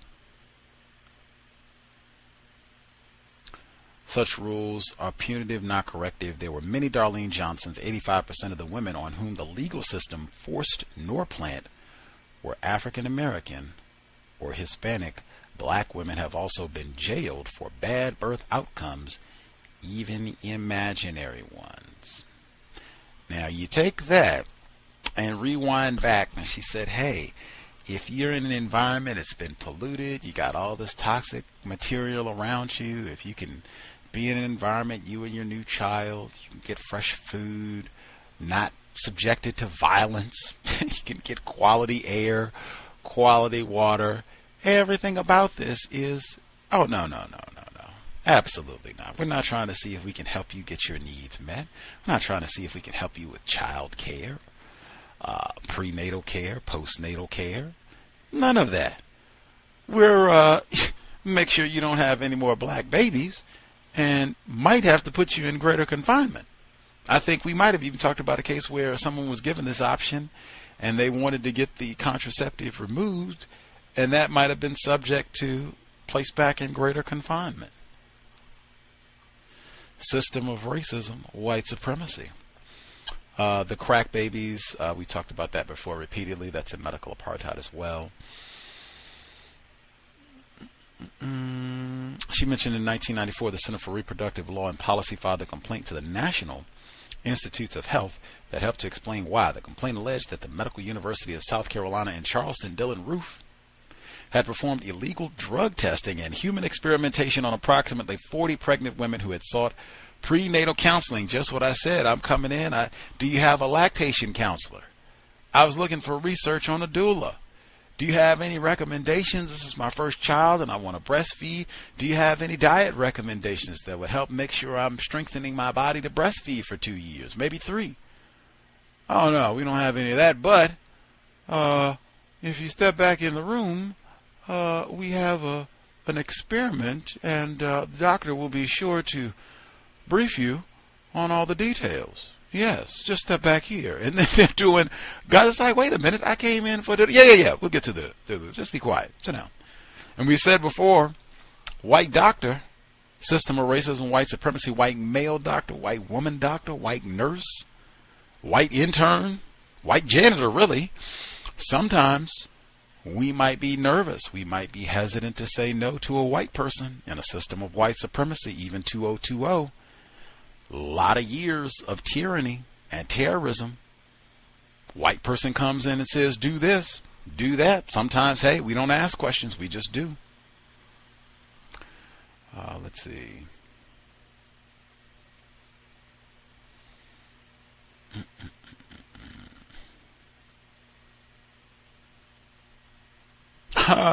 When she talked about the punitive way that black mothers were treated, she said the sole white arrestee, as noted in her medical record, lived with her boyfriend, who is a Negro. That is, in quotes, them being referenced as a Negro. I thought they should have just put nigger lover. We'll treat you like we treat the niggers. You'll be the only woman classified as white who will be prosecuted the way that we prosecute the nigger woman. You want to shack up with a nigger, we'll treat you just like one, no problem. She gave another case. Regina McKnight suffered a miscarriage in 2003. South Carolina, Dylan Roof charged her with a homicide by child abuse, alleging that drug use caused the baby's stillbirth, a claim that they were unable to prove. She was convicted anyway. We don't need evidence. We don't need proof. We don't even need expert testimony. Nigger did it. Guilty. 8 years. Served 8 years of her 12-year sentence before the South Carolina Supreme Court overturned her conviction because a lawyer had failed to call in experts who could have refuted the state's outdated evidence against her. We just talked about that. Having a bad lawyer, that is not grounds for saying that you did not have constitutional defense to support your claim of innocence. Doesn't matter. You had a trial, what they'll call a fair one. Tough noogies, personal responsibility. Let's see. Make you a commercial. They'll make you a Super Bowl commercial. You can thank President Trump for criminal justice reform, maybe. Let's see. Oh, I love this. That'll be my last one, then I'll see if any of the other folks are with it. I'll get in too. This, like medical apartheid now, at least for Gus T, this might just be a slick way that he gets to like low-key brag on the cows by saying, oh, wow, that medical apartheid, that Harriet A. Washington is spectacular. I said the whole time that we read medical apartheid, I was like, oh, man, we had Dorothy Roberts on the program and John Jones. He wrote Bad Blood about the Tuskegee syphilis experiment. He was on the program, and she just went through with tons of people that she mentioned. She's like, oh, man, he was on the program. She was on the program. I said, hey, this is just, reaffirming what we've done here at the Cows. Some of that is happening in this book as well, that we haven't even done environmental racism, at least to my satisfaction. I just said Dorothy Roberts, 3-time guest on the program. She said one reason for this, Nancy Krieger reminds us, is that radically discriminatory health policies that lower the health status of black women threaten the health of their babies as well. Krieger, a professor at the Harvard T.H. Chan School of Public Health, conducted a 2013 study of infant mortality in states with and without Jim Crow laws. She found that black infant deaths were significantly higher in Jim Crow states. Dr. Nancy Krieger, 2009 guest on the Context of White Supremacy, our first year of operation. We had her on the broadcast. And then, last thing I'll get in, she writes, arresting and jailing women for their newborns' deaths affects women of color at every socioeconomic stratum. Wealthier, better educated African American women are also likely to suffer poor birth outcomes. For example, female African American doctors and lawyers are more likely than white women without high school diplomas to suffer the death of their infants. Once again, race trumps socioeconomics. Always. Don't be mistaken. Don't be confused. This is footnoted. A Woman's Rights, Part 4, Slandering the Unborn, from the New York Times, December 2018, December 28th, 2018. I can post a link if anybody wants to check that out, but it's titled A Woman's Rights, Part 4, Slandering the Unborn. December 2018, New York Times. Any other folks with a hand up have commentary they wanted to get in? Oh, wait a minute. Caller on the Skype line. Did you have commentary? Hello? Yes, sir. Oh, hi. I was just thinking that under medical apartheid, it says racial discrimination. I thought Mr. Fuller said that we're not supposed to use the word medical, we're not supposed to use racial discrimination. We're supposed to use just white supremacy. Is that correct? I did not write this book, so I did not pick the terms racial discrimination. The author They can pick whatever words that they want. We certainly are not all bound by Mr. Fuller's codes about what words to use, what words not to use. I certainly think white supremacy racism would be a more accurate term, but I think we get the gist, or at least I understand what's being talked about in the text, even if they're using terms like racial discrimination. Thank you. Yes, sir. Any other folks' comments before we get ready to conclude? Hello? Irie in Louisiana. Yeah, I remember as a what do you call it, preteen, I would stay up late during the summer, and one particular summer, Jenny Jones was on, and there were a couple females that were on there to talk about the adverse effects they had from birth control. And one woman was black or non-white, and one was a white woman, but I remember the black woman being very devastated by what happened to her because she had begun to permanently grow not just a mustache, but a full beard. And basically, you know, she looked like, you know, the things they make out in the circus, but, you know, we've heard about the bearded woman. And looking back at it now, you know, the racism practice, because I'm more than sure they knew that that particular birth control was going to alter them like that. But it was also it's like a virtual, a visible shaming process. You know, if someone like a medical professional, they go and they're like, okay, well, what happened to you? How'd you get this beard? And it's like, oh, I was taking birth control. And, you know, they're probably like, oh, look at, like you said, these hussies taking birth control, and now they got these beards and stuff, you know, and it's all very very on purpose. But that really stood out to me while we listened to that particular part about the birth control, not just the sterilization, but, you know, how that affected those women. Thanks. Absolutely. Much obliged, Irie in Louisiana. Anybody else have comment, question they needed to share before we conclude? You heard? Thomas in New York. Yes, great reading again. She was talking about the hookworm. Lawrence, Alabama. The UN went there and did the investigation and made the report and cited the U.S. for having third world conditions.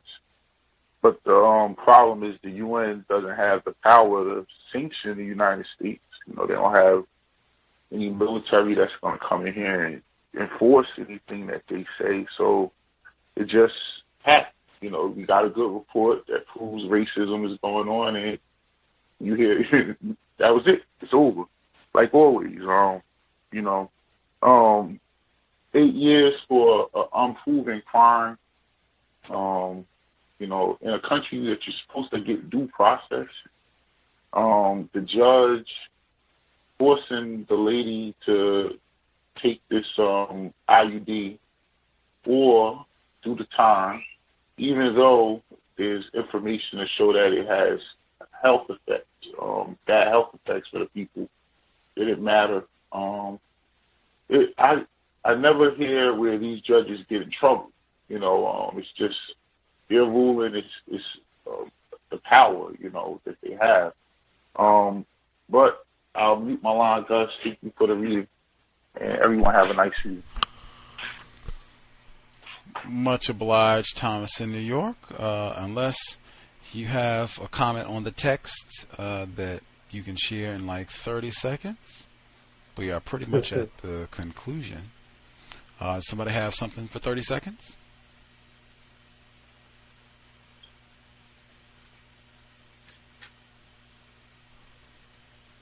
I will assume everyone is satisfied. Excellent reading. Sobriety would be best. This would be a good one. If you know folks, black people who smoke, consume alcohol, maybe if it's folks who are thinking about having a child, might be a good one to share. Might be a good book to share. I don't know if they, if there are people that don't read, maybe you can get them the audio book, but or show them a few maybe sections, maybe a few pages that might directly speak to some of the issues about the alcohol, the smoking, the nutrition, the importance of prenatal care, and all the other things that you need to be thinking about if you're going to have a child, to make sure that child's brain can develop in the healthiest manner given all the different attacks that are going to be against us. Really important. The caller who wrote in said he was going to be gifting this book. Reading is more important than watching television. This is a good one to read. We'll be here tomorrow for Workplace Racism. Sobriety would be best under conditions of white supremacy for all of the reasons we heard during this broadcast. In addition to being sober, if you are in a vehicle, you are buckled up every time.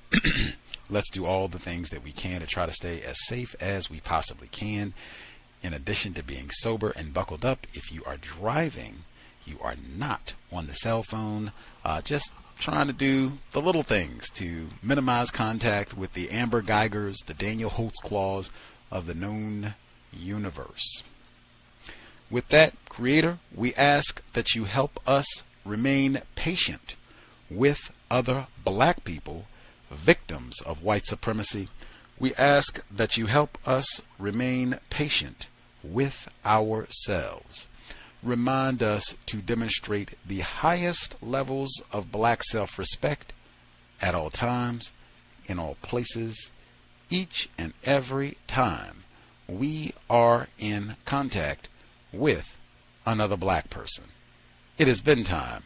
Replace white supremacy with justice immediately. They got Harriet A. Tubman's film out just in time for Black History Month. Another slave fixture. That's just what we needed to celebrate Negro History Month. Carter G. Woodson is ecstatic, I'm sure. Cal signing out. Thanks all for tuning in.